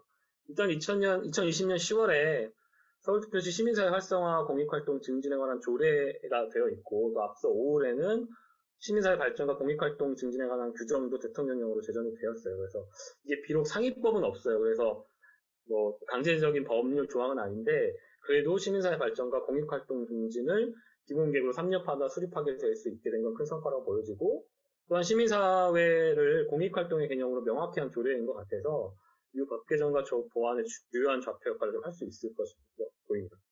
주요 내용은 뭐 이렇게 보시면 될 것 같고요. 시민사회 활성화와 공익증진에 관한 시장의 책무, 재정적 지원 근거 신설, 이랑이 가장 크죠. 공익증진 시장의 책무가 된 거예요. 그리고 재정적 지원도 해야 되고, 또 시민사회 활성화 공익증진 기본계획과 의무도 신설해야 되고요. 뭐 예를 들면 뭐 밑에 보면 시민사회 전담부서 지정 근거도 신설해야 되고, 시민사회 활성화위원회 설치 근거도 신설되어 있습니다. 그러니까 정확히 담고 있는 거죠. 그러니까 이게 공공의 영역이고 공익의 증진에 굉장히 중요한 역할을 하고 있는 곳이다라고 정확히 되어 있기 때문에 이거를 좀 같이 무기 삼아서 저희도 좀 논의를 해야 될 것 같습니다. 그래서 이 주요 내용을 근거로 이 이제 문서로서의 조례가 아닌 시민사회 활성화, 환경교육단체 활성화를 위해서 법적, 제도적 지원을 할 수 있도록 민관이 함께 고민해야 될 것 같습니다. 또한 앞서 언급한 만원서의 네트워크나 모임, 사업별, 지역별 형태 등을 좀 단체를 중심으로 꾸릴 수 있도록 적극 지원하고 좋은 사례를 모아 추가 지원하는 형태도 필요할 듯 합니다. 이게 단체만 지원한다 그러면 단체 하나만 살리자 이런 느낌이 되니까 단체가 플랫폼이 될 수 있는 역할을 할 수 있도록 직접 지원을 하는 것도 가능할 것 같고요. 단체의 존재 기반, 재정적인 상황은 지금은 사실 새로운 시도를 하기가 오롯이 좀 어려운 상황인 경우가 많습니다. 그래서 예전에 뭐 벤처, 현재 사회적 기업, 협동조합 이런 것처럼 좀 지원할 수 있는 제도를 정비 보완해보고 지역별 혹은 현안별 플랫폼 역할까지 할 수 있도록 지원해주는 것이 어떤가 좀 고민이 들고요. 특히 내년에는 좀 엄중한 시기거든요. 시기의 생길성을 고려해서 지금 소상공인들 뭐 사례처럼 뭐 특별지원금, 공과금 지원, 뭐 비대면 등 코로나19 상황에 맞는 프로그램 사업 확대, 프로그램 진행 시 뭐 방역물품 지원, 온라인 교육 시스템 구축 비용 지원, 뭐 혹은 단체가 사용 가능한 공간을 제공. 뭐 우스갯소리로 그런 얘기 있거든요. 요즘엔 영상업체가 거의 무슨 사업에 많은 부분을 그렇게 되어 있어요. 왜냐하면 저희가 단체가 사용할 수 있는 공간이나 지금 그 기기들이 없거든요. 그러다 보니 또 울며 겨자 먹기로 해야 되는 상황도 벌어지고 있습니다. 또 소상공인 사례처럼 긴급 자금을 지원한다든가 상근 인건비 지원, 직접 지원 등을 통해서 일단은 현재는 환경교육의 이 민간 생태계를 유지하는 데 매우 좀 중요한 한 해가 될 것 같고요. 이 한 해가 될 수 있도록 좀 전향적이고 발빠른 지원을 좀 고민해줘야 하는 시기가 아닌가 생각이 듭니다. 국가 광역 현재 진행 중인 환경교육 종합계획 내용을 보면 환경교육의 기반 구축하고 학교와 연계, 환경교육 확산, 사회환경교육의 지원, 적극적 노력 다 계획하고 계시거든요. 이게 정책이 구호에 그치지 않으려면 저는 그 정점에 여러 가지 정점 중에 하나에 민간단체가 역할이 있다. 그 역할이 매우 중요한 상황이고 지금은 약간 엄중하게 위험한 상황이다. 그래서 건강하고 지속적인 사회를 위해서도 민간단체 활성화는 필수 불가결한 과제라고 좀 생각이 들고요. 가장 근본에는 민간의 적극적 노력이 우선이고 이와 함께 공공의 역할을 하고 있는 상황을 적극 수용해서 지원책을 좀 마련해 주셨으면 합니다. 그러니까 이게 단순히 예산을 더 줘서 재정을 원활하게 뭐 단체 하나를 살리자 이런 목적이 아니고 기후위기 시대에 매우 중요한 사회적 자산이다. 이 인식이 시작돼야 될 것 같고 그래서 이런 인식과 지원을 위시로 해서 환경교육의 생태계가 좀 다시 살아나는 단초가 되는 내년이기를 좀 기대해 보면서 발표를 마치도록 하겠습니다. 고맙습니다. 네, 감사합니다. 고민이 많이 묻어있는 발제였던 것 같습니다. 어려운 시기에 서로 어깨를 나란히 하고 서로의 역할을 하나씩 잘 나눠지는 게 굉장히 중요한 것 같습니다. 자, 그러면 여러분한테 이제 또 김성우 소장님께서 어떻게 지원을 하는 게 좋을까에 대한 궁금점을 이제 질문을 던져주셨거든요. 지금까지의 답변, 26분이 답변을 해주셨는데, 지금 채팅방에 가시면 그 menti.com이라고 하는 링크를 공유를 해드렸어요. 다시 한번. 그래서 늦게 들어오신 분들은 잘 모르실 것 같아서요. 지금 들어가셔서 계속해서 투표를 해주시면 됩니다. 이 포럼이 끝날 때까지 계속 투표해주시면 됩니다. 첫 번째는 강사들의 역량 강화 교육을 좀 지원해줘라. 그리고 네트워크도 조금 다양하게 할 수 있도록, 그리고 온오프 병행 컨텐츠 개발하는 거, 그리고 광역이나 기초 설립하는 거, 마지막에 이제 직접 지원으로 운영 관리도 있었는데요. 순위에는 낮지만 그래도 이제 상당수 지금까지 저희가 고민하지 않았던 주제로서는 의미 있는 답변들이 있다고 생각이 됩니다. 계속해서 답변해 주시기 부탁드리고요. 시간이 많이 지나가긴 했습니다. 그래서 이제 여러분 그렇겠지만 이게 2시까지로 예정을 하면 사실 여기 계신 분들 의견을 다 듣고 싶은데 지금 현재 72분 정도가 뭐 왔다 갔다 하시는 분까지 하시면 한 80분이 참석을 하고 계신데 한 분 한 분 인사드리고 의견을 들을 시간이 좀 녹록지 않을 것 같습니다. 그래서 질문이나 혹은 하고 싶은 말씀을 채팅방에 수시로 또 남겨주시면 저희가 조금 모았다가 발제자나 지금 또 이렇게 마무리할 때쯤에 한 번 더 말씀하도록 하고요. 또 혹시 발언 기회가 꼭 필요하신 분들은 채팅방에 남겨주시면 저희가 시간을 조정하면서 잘 활용해 보도록 하겠습니다. 지금 전국적으로 뭐 여수에서도 참여하고 계시고 강원도에서도 참여하고 계시고 그만큼 서울의 환경교육이 상승성이 굉장히 크다고 할 수 있겠습니다. 그래서 저희가 조금 더 책임감을 가지고 노력하도록 하겠습니다. 이제 토론자 3분을 모셨는데요. 너무 많은, 지금 여기 와 계신 분들을 사실 다 토론자로 모실 만한 분들인데, 저희가 고민이 많았습니다. 사실은 토론자 없이도 할까 고민도 했었는데, 그래도 지금 이제 서울시가 환경교육을 더 잘하려고 하는 시점이기 때문에, 서울시의 녹색위라고 이제 거버넌스 그룹이 있죠. 거기에서 위원장을 맡고 계신 양경모 대표님. 네, 안녕하세요. 네. 네. 그리고 이제 3분을 잠깐 소개드리고 바로 이제 토론 기회를 드리겠습니다. 그리고 이제 서울의 환경교육 네트워크라고 해서 민간 기관들이 네트워크 모임을 하고 있습니다. 거기에서 공동대표를 하고 계신 유영초 대표님, 네, 풀빛문화연대 대표님을 하고 계시고요. 그리고 이제 마지막으로 서울시 교육청인데요. 생태전환교육이라는 그런 가치를 내걸고 굉장히 열심히 화끈하게 활동을 하고 계신데요. 교육청의 이제 정지숙 장학관님 이렇게 3분 모시고 지정 토론을 좀 듣도록 하겠습니다. 당초 드린 시간보다 좀 짧게 드려야 될 것 같아요. 그래야 이제 다른 분들 얘기 조금 한 번이라도 들으려면요. 한 5분에서 6분 정도로 생각하시고 해주시면 좋겠습니다. 제일 먼저 그러면 네.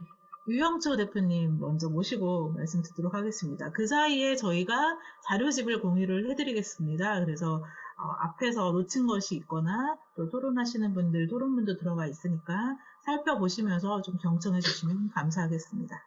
예, 박수로 모시겠습니다. 네, 이제 박수 쳐도 안 들리니까요.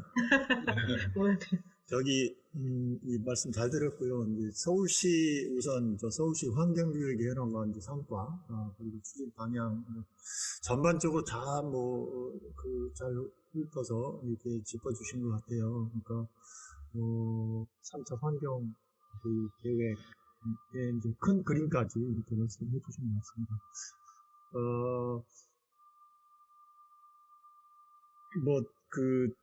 이 자료집에 아마 이제 나와 있을 텐데, 이제 설문들이 쭉 있는 것들 봤는데, 저는 이제 그 내용을 보면, 우선, 아직까지도 우리가 이제 환경교육을 하는 게 어쩌면 약간 인식들이 좀 어떤 책임 회피형 인식을 좀 갖고 있지 않는가, 이런 생각을 좀 했습니다. 그러니까 이제, 설문에 보면, 이제 주요 이제 환경교육 대상자들을 생각을 할 때, 유아나 초동생을 중점적으로 많이 해야 된다. 물론, 생애 주기 평생 환경교육으로 이렇게 가야 된다라고 하는 방향은 가지고 있지만, 그래도 당장 지금 유아 청소년을 많이 해야 된다. 이런 인식을 더 많이 하고 있는 것 같아요. 사실 그런데 저는 이제 그런 생각이 들었어요. 환경오염의 주체가 우리 성인들일 텐데, 왜 아동교육이 더 중요하다고 생각하는 거지? 이게 지금 설문을 답변하는 사람들은 다, 아마도 환경, 관심 있거나 또 어떤 시민들이거나 또 그렇다고 하더라도 어쨌든 성인들일 텐데, 환경오염의 당사자들이 당사자들에 대한 어떤 정책적인 환경교육이 더 필요한다고 생각이 되는데 그런 답이 없을까라는 생각을 좀 고민을 좀 해봤습니다. 그리고 한편 이제 며칠 전에 제가 이제 그 학교에 뭐 성폭력 예방 교육을 의무적으로 이렇게 듣게 돼 있더라고요. 그걸 들었는데 그 환경교육 같은 경우는 왜 이런 직장 의무 교육으로 이렇게 생각을 안 하는 것일까? 물론 지자체마다 다른데 충남 환경교육조례인가 뭐 여기는 뭐 그런 게 있는 것 같더라고요. 어쨌든 기업 교육이나 공무원 교육 뭐 이런 하다못해 뭐 예비군 교육이랄지 뭐 노인회랄지 부녀회랄지 마을 주민 교육 이런 다양한 층위에서 오염의 이제 행위 주체로서의 성인들에 대한 환경 교육이 굉장히 중요하다고 생각이 되는데, 근데 그런 것들이 좀, 우리 인식들이 좀 부족하다, 이런 생각이 좀 들었습니다. 그러니까 이제, 크레타 툰베리만 바라보고 있는 건지, 뭐 이런 생각이 좀 들었고, 그런 아쉬움이 있었다는 생각이 들고요. 이거는 뭐 이제 그 발제하고 아주 밀접한 관련이 있는 건 아닙니다만, 어쨌든 그런 생각이 들었습니다. 그리고 서울시의 이제 환경교육의 추진 방향이나 뭐 전반적인 방향은 뭐 이게 크게 뭐 동의하는 방향이라고 생각이 듭니다. 그리고 뭐 이렇게 세세하게 이제 뭐 이렇게 환경교육의 어떤 포탈을 활성화 방안을 위해서는 조금 더 플랫폼이 좀 밀도 있게 만들어졌으면 좋겠다. 이런 것들은 뭐 이제 기술적인 문제라고 생각이 들고요.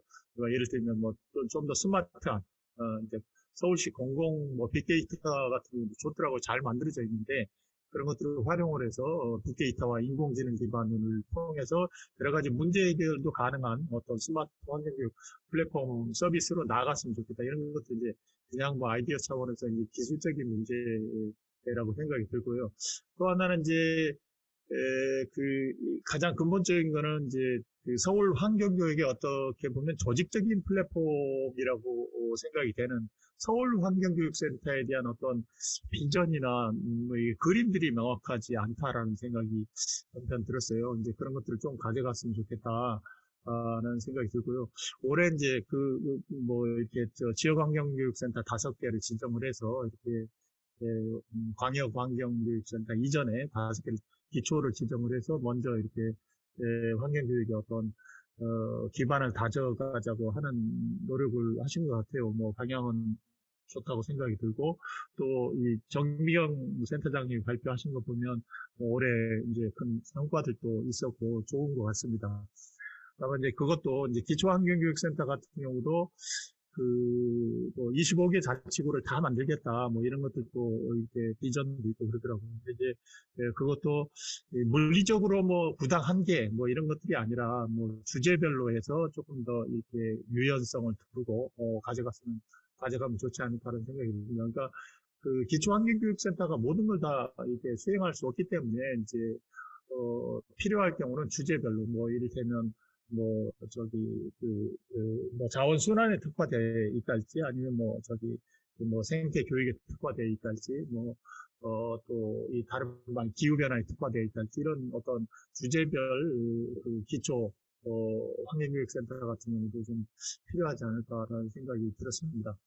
그리고 무엇보다는 이제 제가 전체적으로 쭉 들으면서 이제 인식했던 것 중에 하나가 이제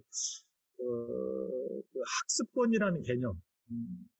사실 학습권이라고 하는 게 환경학습권이라고 하는 거.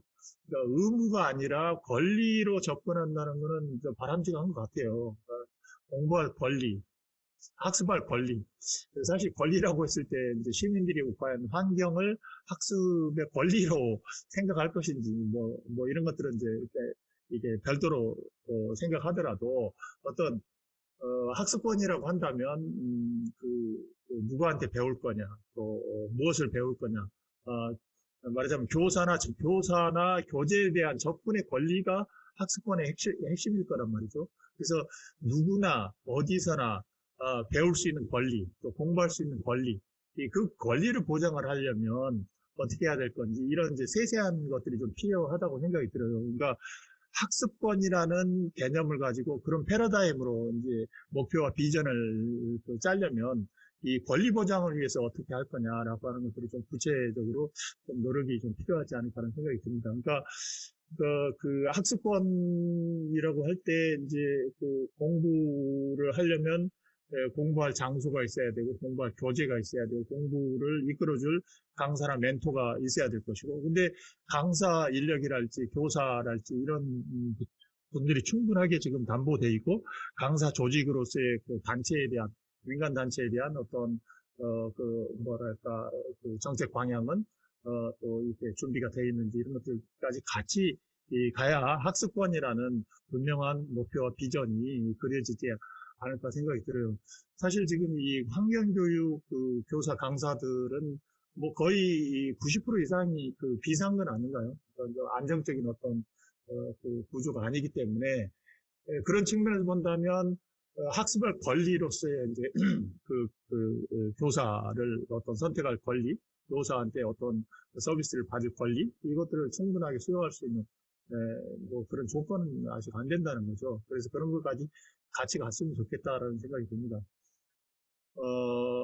정미경 선생님이 이제 발제해 주신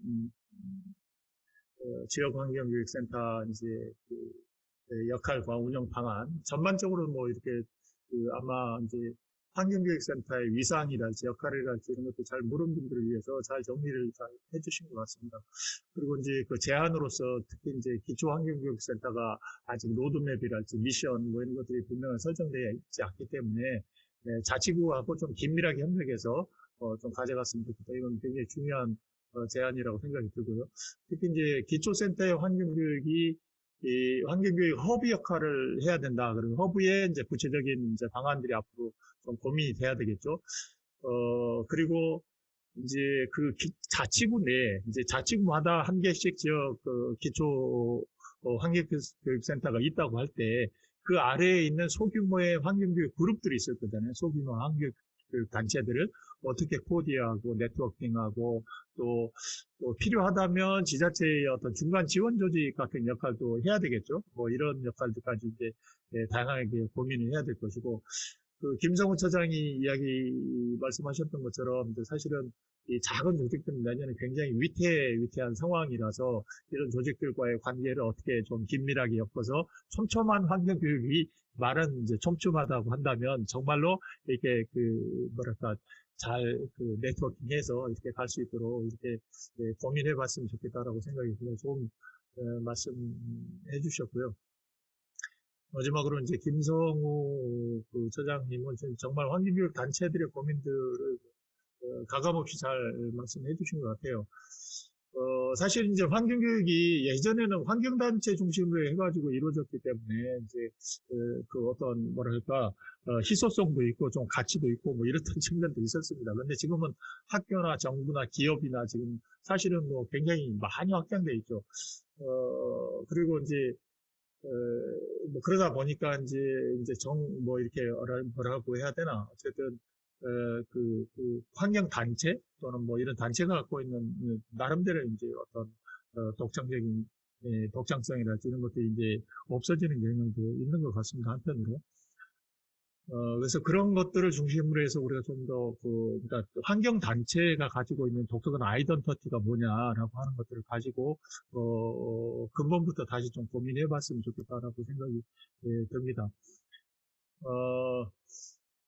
그리고 이제 또 말씀하셨던 것 중에 중요한 게 이제 공공재로서의 환경교육이라는 것들을 말씀해 주셨죠. 그런데 사실 공공재로서의 환경교육이기 때문에 이제 그게 환경 학습권이라는 권리로서의 어떤 뭐랄까 방향으로 정책 방향으로 이어진다고 생각이 들어요. 그렇다고 한다면 공공재로서의 환경교육에 대한 위상과 역할에 대해서 우리가 사회적 공감대가 있어야 되지 않나라는 생각이 듭니다. 그러니까 환경교육이 필수제로 제공이 돼야 되는 거냐라고 한다면 그것들에 대해서 그렇게 그런 정책 방향이 그렇게 나가야 될 것이고 아니면 그냥 선택제냐라고 하는 것들은 뭐 이 사회적 가치 판단 합의가 좀 필요하다고 생각이 들어요. 만약에 이제 필수제로서의 이제 공공재라고 한다면 학습권으로서 정확한 자기 위상을 가지고, 그다음에 강사나 교재나 시설이나 이런 것들을 같이 공공재로서 제공을 해줘야 되는 것이 맞겠죠. 그렇지 않다면 지금 3차 국가환경종합계획을 보면, 그러니까 지금 이제 수립되고 있는 걸 잠깐 봤는데요. 거기에 보면 환경교육 전문업 같은 계획들도 있더라고요. 그러니까 이제 민간 분야에서 활성화 방안, 뭐 이런 것들 이야기를 하면서, 그래서 민간에서의 뭐 어떤 시장 속에서의 환경교육을 활성화하겠다라고 하는 측면하고, 그 다음에 이런 환경학습권하고의 뭐랄까, 서로 간의 어떤 균형이랄지, 뭐 이런 것좀 어떻게 잡아야 될지, 이런 고민도 좀, 해봤었습니다.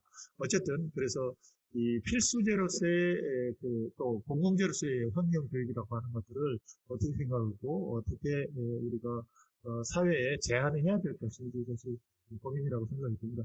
이상 두서없이 이걸로 가름하겠습니다. 네, 좋은 말씀 아주 짧은 시간 동안 적극적으로 많이 해주신 것 같습니다. 지금 계속해서 여러분들께서 의견을 많이 보내주고 계셔서 너무나 감사드리고요. 지금 서울시 환경교육센터라는 곳이 어떻게 플랫폼으로서의 역할을 할 것인지, 그리고 이제 종합계획에서 얘기하고 있는 모두를 위한 환경교육을 한다고 하면 그게 학습권을 어떻게 보장할 것인지에 대한 구체적인 그런 고민, 그리고 기초환경교육센터든 광역센터든 간에 허브의 역할이라고 하면 또 어떻게 그거를 구현할 것인지, 또 사회적 공공재로서 민간이 좀 인식되려면 어떤 공감대를 형성을 해서 어떤 노력을 해야 될 것인지, 이런 과제들을 한꺼번에 많이 던져주신 것 같습니다. 좋은 말씀 너무 감사드리고요. 그럼 바로 이어서 많이 기다리셨습니다. 서울시에는 거버넌스 그룹이 있습니다. 녹색위원회라고 해서 많은 한 100분의 위원분들이 활동을 하고 계시고, 그 중에 한 15분 정도는 환경교육 분야로 활동을 하십니다. 그 분야를 대표하고 계신 양경모 에코셔블시 대표님이시죠. 박수를 모시겠습니다. 네, 안녕하세요. 네. 제가 토론문에 몇 가지 썼습니다만, 압축해서 2가지 정도로 말씀을 드리겠습니다. 그동안 긴 시간 논의에 그쳐왔던 환경교육센터에서 서울시 환경교육센터가 기후환경 부분에 지경체 출범을 앞두고 있다는 것이고요. 다른 하나는 서울지역교육청에서 역대급 환경교육 예산 편성과 전담 당사를 배정하여 생태 전환 교육을 시작했다는 겁니다. 제가 역대급이라고 말씀드리는 거는 제가 이제 그 전에 광로형 교육감 있을 때 자문위원으로 생태환경교육청 자문위원으로 있었습니다. 그때가 예산이 2억이었었고요. 그 당시에 영재 이쪽으로 해서 한 분 장학사님께서 하느라고 아주 고생을 많이 했습니다. 그 이후에는 예산 자체가 1, 2천만 원밖에 안 됐었어요. 어떤 일이라는 거는 예산과 사람이 있어야 되는데, 그러다가 이번에 2020년 들어오면서 20억 가까이 되는 예산이 편성되면서 장학사님도 배정이 됐고요. 어쩌면 아주 저는 혁명적인 일이라고 생각이 듭니다. 그래서 그걸 놓고만 보면 2002년 한 해만 놓고 보면은 서울교육청의 환경교육의 약진의 파트너인 서울시의 체계적인 대응이 오히려 미흡해 보입니다. 그 이유는 체계적인 대응과 지원을 할 환경교육, 서울시 내에 파트너 종합할 기관이 없어서 그런 거죠. 서울시 환경교육은 현재 기후환경본부를 중심으로 해서 물순환국, 푸른도시국, 평생교육과 다양하게 이루어지고 있습니다. 제가 속한 서울 녹색위원회 기후환경본부 내에 있습니다. 그러니까 그 부서의 벽을 넘기가 쉽지 않습니다. 그 서울교육청 장학사님도 저희 환경분과에 오시는데 어떻게 보면 기후환경본부 내에 그걸 넘기가 어려운 거죠. 그래서 우리 김연지 과장님께서 발표하신 대로 이제 재단법인 환경교육원 설립이 로드맵을 준비 중입니다. 그래서 좀 더 박차를 가했으면 좋겠고요. 제3차 서울 환경교육 계획을 보다 보면은 눈에 확 띄는 부분이 있습니다. 뭐냐면은 서울시 환경교육위원회가 신설 부분이 있습니다. 그래서 서울 재단법인 가칭 서울 환경교육진흥원이 설립되기 전에 그 사이에 환경교육위원회가 설립이 계속 활동을 한다면은 서울시를 그 총괄해서 여러 국이나 부서에 흩어져 있는 환경교육을 총괄해가지고 사회환경교육 또 서울교육청의 파트너로서 제대로 역할을 할 것이라고 생각이 듭니다. 두 번째는 환경교육뿐만 아니라 모든 교육에 있어서도 참가자들 실질적인 참여를 끌어내려면 그 문제가 나와 어떤 관계가 있는지 내가 그 문제 해결에 있어서 어떤 일을 할 수 있는가에 대한 구체적 연결고리를 찾아줘야지 움직일 수 있다고 봅니다. 예를 들어서 지금 현재 가장 큰 환경 문제인 기후위기와 미세먼지 교육이 현안임에도 불구하고 그 교육을 통해서 내가 어떤 일을 할 수 있는가, 어떤 해결할 수 있는가를 찾기가 쉽지가 않습니다. 오히려 그런 교육을 받고 나면은 무기력감, 이런 좌절 이런 것들이 되고 또 회피하고 싶은 마음도 생길 수가 있습니다. 그래서 지금 예를 들면은 최근에 그 대도시에서 환경 인환 중에서 가장 큰 문제 중에 하나는 공원 일몰제였었습니다. 그래서 근데 우리 도시공원에서의 그 역할이 여러 가지 역할 중에서도 그 미세먼지를 저감하는 효과가 굉장히 크죠. 근데 그게 따로 노는 느낌입니다. 굉장히 시급한 문제도 불구하고. 그래서 미세먼지를 교육을 하면서 도시공원이 역할을 한다는 걸 알고 있지만은 좀 더 도시공원을 지키기 위해서 우리가 어떤 행동을 할 것인가 이런 걸 교육을 했다면은 내가 미세먼지를 줄이기 위해서 도시공원을 지키기 위해서 활동해서 보람도 느낄 수 있을 것 같고요. 그런 걸 한번 생각해 봤습니다. 예. 그리고 뒤에 제가 이제 고령화나 또는 환경교육 김성호 처장님이나 정명 소장님이 발전했는데도 제가 발전했습니다만은 또 뒤에 우리 정실장의 좋은 토론이 기다리고 있어서 이거는 토론을 참고해 주시면 고맙겠습니다. 네, 이상입니다.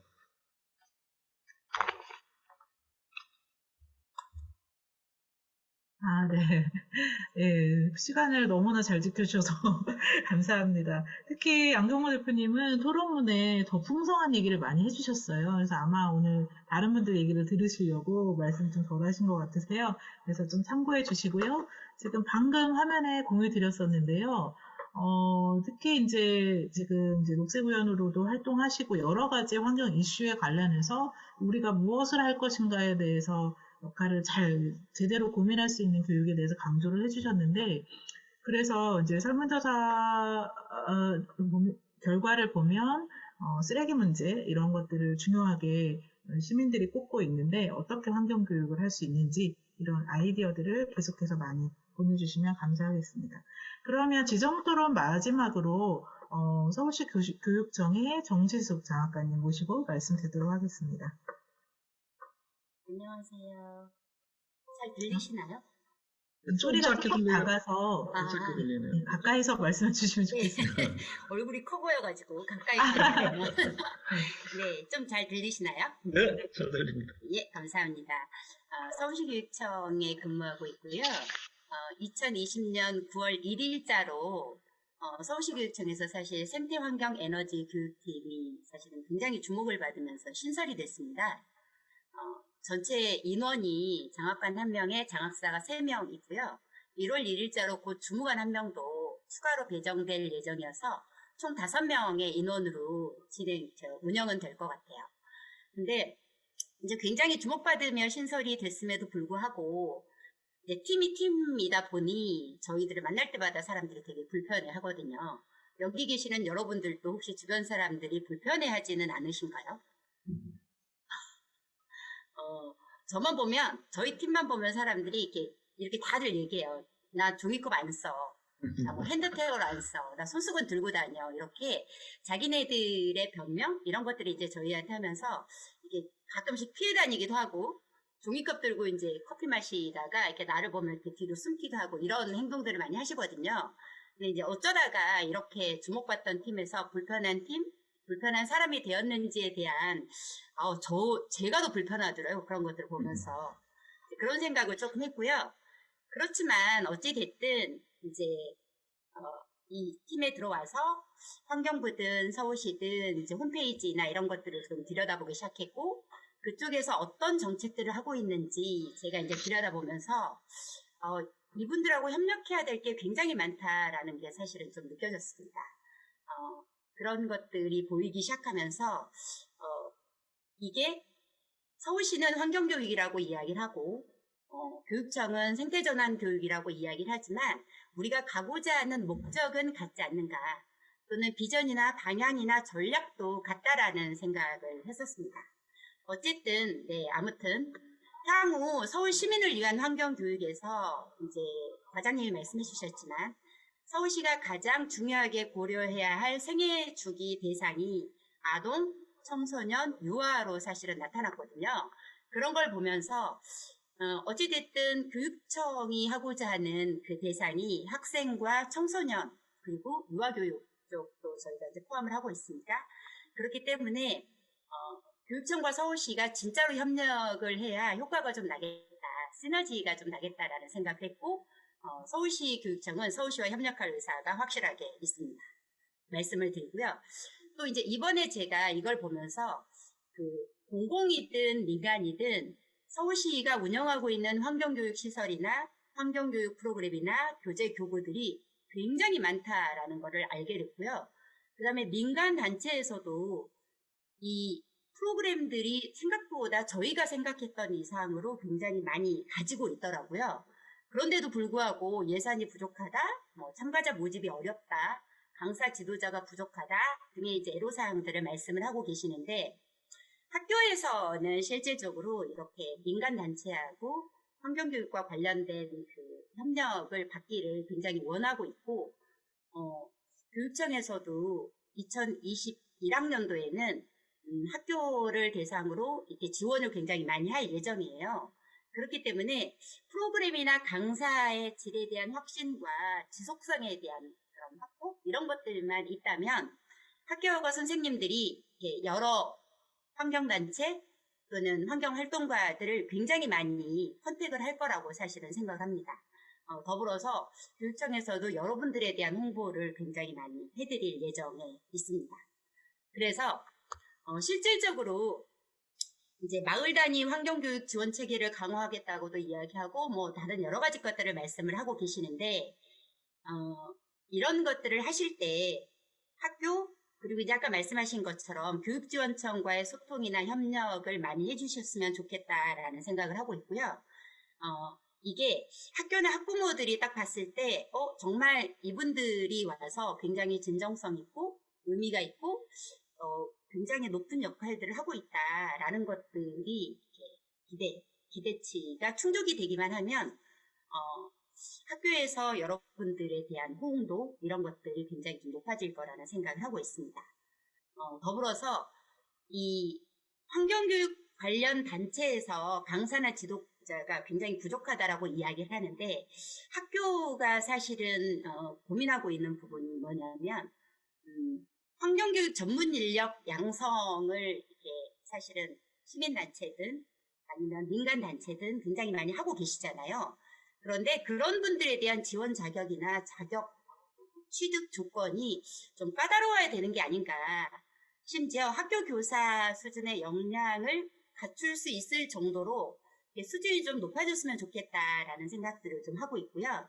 더불어서 저희는 교육도 굉장히 중요하지만 행동을 하는 게 더 중요하지 않을까라는 생각을 해서 사실은 필환경 실천 행동가를 양성하는 목표를 가지고 학교를 대상으로 내년도에는 적극적으로 좀 홍보를 할 예정입니다.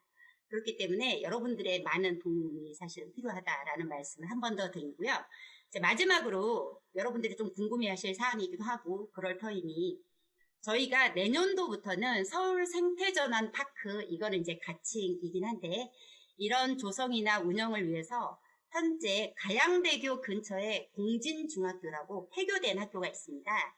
그곳에 이 파크를 조성할 계획을 가지고 있고요. 환경부에서 70%의 예산을 지원하기로 약속했고, 나머지는 서울시와 교육청이 협력을 해서 조성 예산을 지원하라고 얘기를 했는데, 서울시에 많은 협력 부탁드립니다. 네, 이상입니다. 네. 감사합니다. 시간도 내주시고, 또 적극적으로 또 토론문도 너무 재밌게 잘 써주셨어요. 그래서 꼭 읽어보시고요. 또 이제 이런 강사나 이런 분들이, 또 우리 환경교육가들이 학교랑 협력해서 할 때 조금 더 전문성을 가지고 같이 협력을 했으면 좋겠다. 이런 말씀들도 도전적으로 해주셨고요. 그리고 마지막 질문이 가정에서 환경교육을 실천할 수 있도록 이어지기 위해서 학부모 대상으로 환경교육을 어떻게 하면 좋겠는지 이런 질문도 던져주셨습니다. 여러분들이 너무 많은 좋은 의견을 보내주고 계십니다. 그래서 우리 장학사님 이 의견을 저희가 전달해 드릴 거고요. 조금 더 발전시켜서 우리 학부모 교육까지 정책이 이어질 수 있도록 많이 애써주시면 감사하겠습니다. 특히 생태전환 교육이 조금 더 우리 환경교육 민간단체나 여기 계신 환경교육 실천가들이 조금 더 열심히 같이 참여해서 좋은 성과로 만들어질 수 있기를 바라겠습니다. 지금까지 너무 많은 분들이 참여를 해주셔서 잘 진행이 됐는지 모르겠습니다. 그래서 지금 자료집을 공유를 드렸는데 안 보이신다고 하신 분들이 계셔서 아마도 핸드폰이라 그러신 것 같습니다. 그래서 저희가 지금 링크를 이제 마지막 설문 링크를 보내드릴 거예요. 그래서 지금 포럼이 진행되는 동안에 여러분께서 의견을 많이 주셨지만 또 이제 그 다음에 정리하면서 또 생각이 나실 수도 있고 해서 이 질문들을 한번 정리하는 내용 그리고 간단한 소감을 쓸 수 있는 설문 링크를 드릴 겁니다. 그거는 굉장히 중요합니다. 거기다가 응답을 해주셔야 자료집도 보내드릴 수 있고 또 기념품도 보내드릴 수 있을 것 같습니다. 좀 해주시고요. 혹시 지금 채팅방에는 현재 질문이 따로 올라오진 않았었는데요. 네. 이 너무 많은 클라우드 저희가 이제 거의 80여 분이 참여해서 발제를 들었기 때문에 아마도 손을 들고 얘기하시는 게 좀 부담스러우신 것 같습니다. 그래도 제가 그냥 보이는 분들 중에서 한 두세 분만 간단히 얘기를 좀 듣고 싶은데요. 혹시 말씀해 주실 수 있는 분이 계시면 먼저 해주시고요. 바로는 유미호 센터장님이 보이네요. 지금 기독교 환경교육센터 살림 운영하고 계신데요. 한번 또 들으시면서 소감 간단히 말씀해 주시면 좋을 것 같고요. 박상인 선생님도 해설사들하고 많이 활동하시는데 혹시 괜찮으시면 말씀 좀 부탁드리겠습니다. 유미호 센터장님 혹시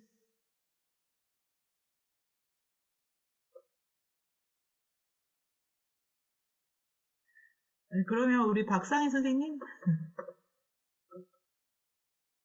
제가 너무 콕 집어서 말씀을 드렸나요? 네. 우리 김하정 그 강원도 대학생 교육 행동에서도 오셨는데 혹시 해주실 말씀 있으신가요?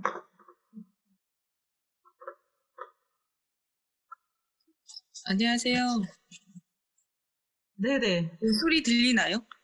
예, 잘 들립니다. 네, 박상현 네. 선생님. 양재천. 네, 안녕하세요. 네, 네. 저희 현재 숨겨울 교환경net에서 환경교육하고 지역의 녹색지대 지키는 활동하고 있는 박상인이라고 합니다. 반갑습니다. 예, 저희 지역도 환경교육을 많이 하고는 있는데, 아까 장학사님이 말씀하신 그런 자격 논란도 여전히 현재 존재하고 있고, 그리고 또 저희가 저희 지역도 좀 센터가 생겼으면 하는 바람에서 서울시에 이런 조례가 만들어졌고 했지만 아직 각 지자체에서의 움직임은 그렇게 많지는 감지가 안 되거든요. 그래서 이번 이런 포럼을 통해서 좀 더 내년도에는 확실하게 좀 각 지역마다 좀 조례 제정도 빠르게 진행이 되고 또 센터도 이왕이면 좀 각 지역마다 센터 지정할 만한 장소들은 다 있는데 그런 지역에서의 뭐 어쨌든 서로 조율이라든지 협의라든지 이런 게 좀 공론화가 좀 안 돼 있는 상태라서 좀 어렵긴 하겠지만 좀 체계적인 걸로 이렇게 잡혀서 서울시 환경교육센터가 그런 거를 좀 이끌어주고 좀 제시해주면 참 좋을 것 같다는 생각이 들면서 오늘 포럼 너무 잘 듣고 많은 유익한 내용이 많았습니다. 감사합니다. 네, 아유, 감사합니다. 좋은 말씀 해주셔서. 우리, 김하정 선생님 혹시 하실 말씀 없으세요? 네, 잘 들었고요. 사실 강원 지역이 어떻게 보면 좀 뭔가 환경교육이 활발하게 이루어져야 한다고도 생각하고 하고 있을 거라고 생각을 하는데 사실 제가 알기로는 학교 현장에서 많이 없는 걸로 알고 있거든요. 그래서 좀 이 지자체별로 좀 서울에 국한된 게 아니라 다른 범 지자체가 같이 이렇게 환경교육에 대해서 같이 네트워크를 구성하고 다 같이 좀 할 수 있는 체계를 갖출 수 있었으면 좋겠다는 생각을 했습니다. 네, 고맙습니다. 센터장님, 유미호 센터장님 통화 끝나셨다고 좀 짧게 부탁드리겠습니다. 정말 짧게요. 네. 아주 그 타이밍에 전화가 딱 온 타이밍에 말씀을 해주셔서 엄청 당황했습니다. 감사하고요. 그 시에서 좀 늦은 감은 있지만 이렇게 그 집중해서 서울시 환경교육을 해나갈 수 있어서 더구나 교육청과 연계해서 전환교육이 집중되는 것에 감사한 마음 전하면서요. 아무래도 이 그 교육의 중요한 부분은 지역인 것 같다는 생각이 들어요. 그래서 시가 광역 그 환경교육센터로서 역할을 하는 것도 중요하지만 거점에는 기초 환경교육센터가 잘 설 수 있게 하되 그러기 위해서 지역 안에서의 그 학교나 혹은 종교나 아니면 그 단체들 이런 곳들이 네트워킹이 잘 돼서 지역의 교육 공동체가 좀 제대로 서갈 수 있도록 하는데 좀 집중해 주셨으면 좋겠다는 생각이 들고요. 그리고 역할을 충분히 지금 못하고 있는 것 같기는 한데 아까 김성우 소장님이 얘기를 하긴 하셨지만 서울환경교육 네트워크나 이런 그 교육 기관들이 단체들이나 이런 곳이 네트워킹하는 게 많이 어려운 점들이 있는데 이것이 이번 기회에 조금 더 활발하게 네트워크가 잘 이루어져야 아무래도 그 기초단위에서 하는 곳들이 지원들을 좀 받을 수 있지 않을까라는 생각이 들어서 시와 서울환경교육 네트워크가 자리를 좀 잘 잡으면서 지역에 있는 환경교육이 좀 더 활성화될 수 있도록 더 힘써주시면 감사하겠습니다. 감사합니다. 네, 아유, 고맙습니다. 지금, 채팅방으로도 이제 박주혜 선생님께서는 오늘 너무 좋은 말씀들 감사합니다. 어려운 상황이지만 내년도 기대하며 참여해 보겠습니다 하셨고요. 또 김기묘 선생님께서 환경에 대해 생각해보는 좋은 시간이었습니다. 앞으로도 환경교육 기회가 자주 있었으면 바람입니다. 이렇게 말씀해 주셨습니다. 적극적으로 참여해 주셔서 너무 감사하고요. 시간이 너무 아쉽습니다. 저희가 너무 짧게 기획을 해서 다음엔 조금 풍성하게 하도록 하고 지금 사실은 마지막에 발제자, 토론자분들 한 번씩 말씀을 들으려고 했는데 그러기에는 너무 일방적으로 저희들만 얘기하는 것 같아서 그래도 주최를 하신 서울시 과장님 얘기를 마무리로 해서 이번 포럼을 마무리하면 어떨까 생각이 되고요. 안 하셔도 돼요? 네, 그러면 양보해 주시고, 그러면 혹시 카메라를 켜실 수 있는 분들은 좀 켜주시면 어떨까요? 우리가 2020년 12월 16일에 이렇게 만났습니다. 그래서 향후 5년을 어떻게 바꿀지 너무나 기대가 되고요. 여러분. 그건 잘 모르겠습니다. 제가 도울 수 있는 다른. 저의 시리가 막 의견을 내고 있습니다. 죄송합니다. 갑자기 웃겨가지고. 네, 그래서 웃으면서 사진 찍으라고 얘가 지금 참견한 것 같습니다. 그래서 지금 이 시간을 좀 기억하고 향후 5년 동안 우리가 오늘 얘기했던 거를 즐겁게 실현해가는 시간이 됐으면 좋겠습니다. 사실 무거운 얘기도 있었고요. 또 굉장히 이제 도전적인 얘기도 있었는데요. 이 모든 것들이 앞으로 우리가 변화를 만들어가는 시작이 될 거라고 믿습니다. 오늘 함께 해주셔서 너무나 감사합니다. 사진 촬영을 3번을 할 겁니다. 왜냐면 여러분이 3페이지에 걸쳐 계세요. 그래서 저희가 3번 찍을 겁니다. 그래서 우리 다 같이 뭔가 제스처를 해야 되는데요. 어떻게 할까요? 이거 할까요?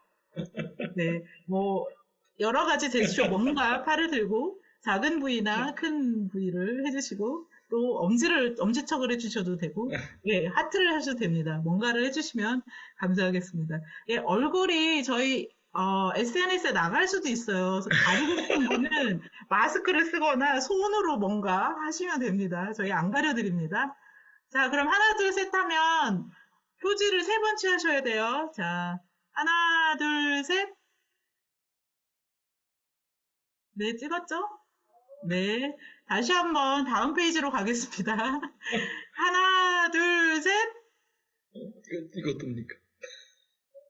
네, 마지막입니다. 언제 찍힐지 모릅니다, 여러분. 한 번 더 하겠습니다. 하나, 둘, 셋. 예, 너무 감사합니다. 저희가 잘 정리해서 보내드릴 거고요. 혹시 설문 링크 보내드렸나요? 네, 지금 마지막에 드린 설문 링크가 굉장히 중요합니다. 여러분, 선물이 찾아가는 거고요. 저희가 사실은 선물을 많이 다 이것저것 다 드릴 생각이었는데, 원래 당초에 한 30분 참여하실 예정이었는데, 많이 참여하시는 바람에 이렇게 나눠서 선물을 드리게 됐어요. 그래서 랜덤으로 저희가 잘 골라서 꼭 필요하신 분들한테 보내드리도록 하겠습니다. 오늘 함께 해주셔서 너무나 감사합니다. 다 행복한 연말 연시 맞으시길 바라겠습니다. 건강하시고요. 네, 수고하셨습니다.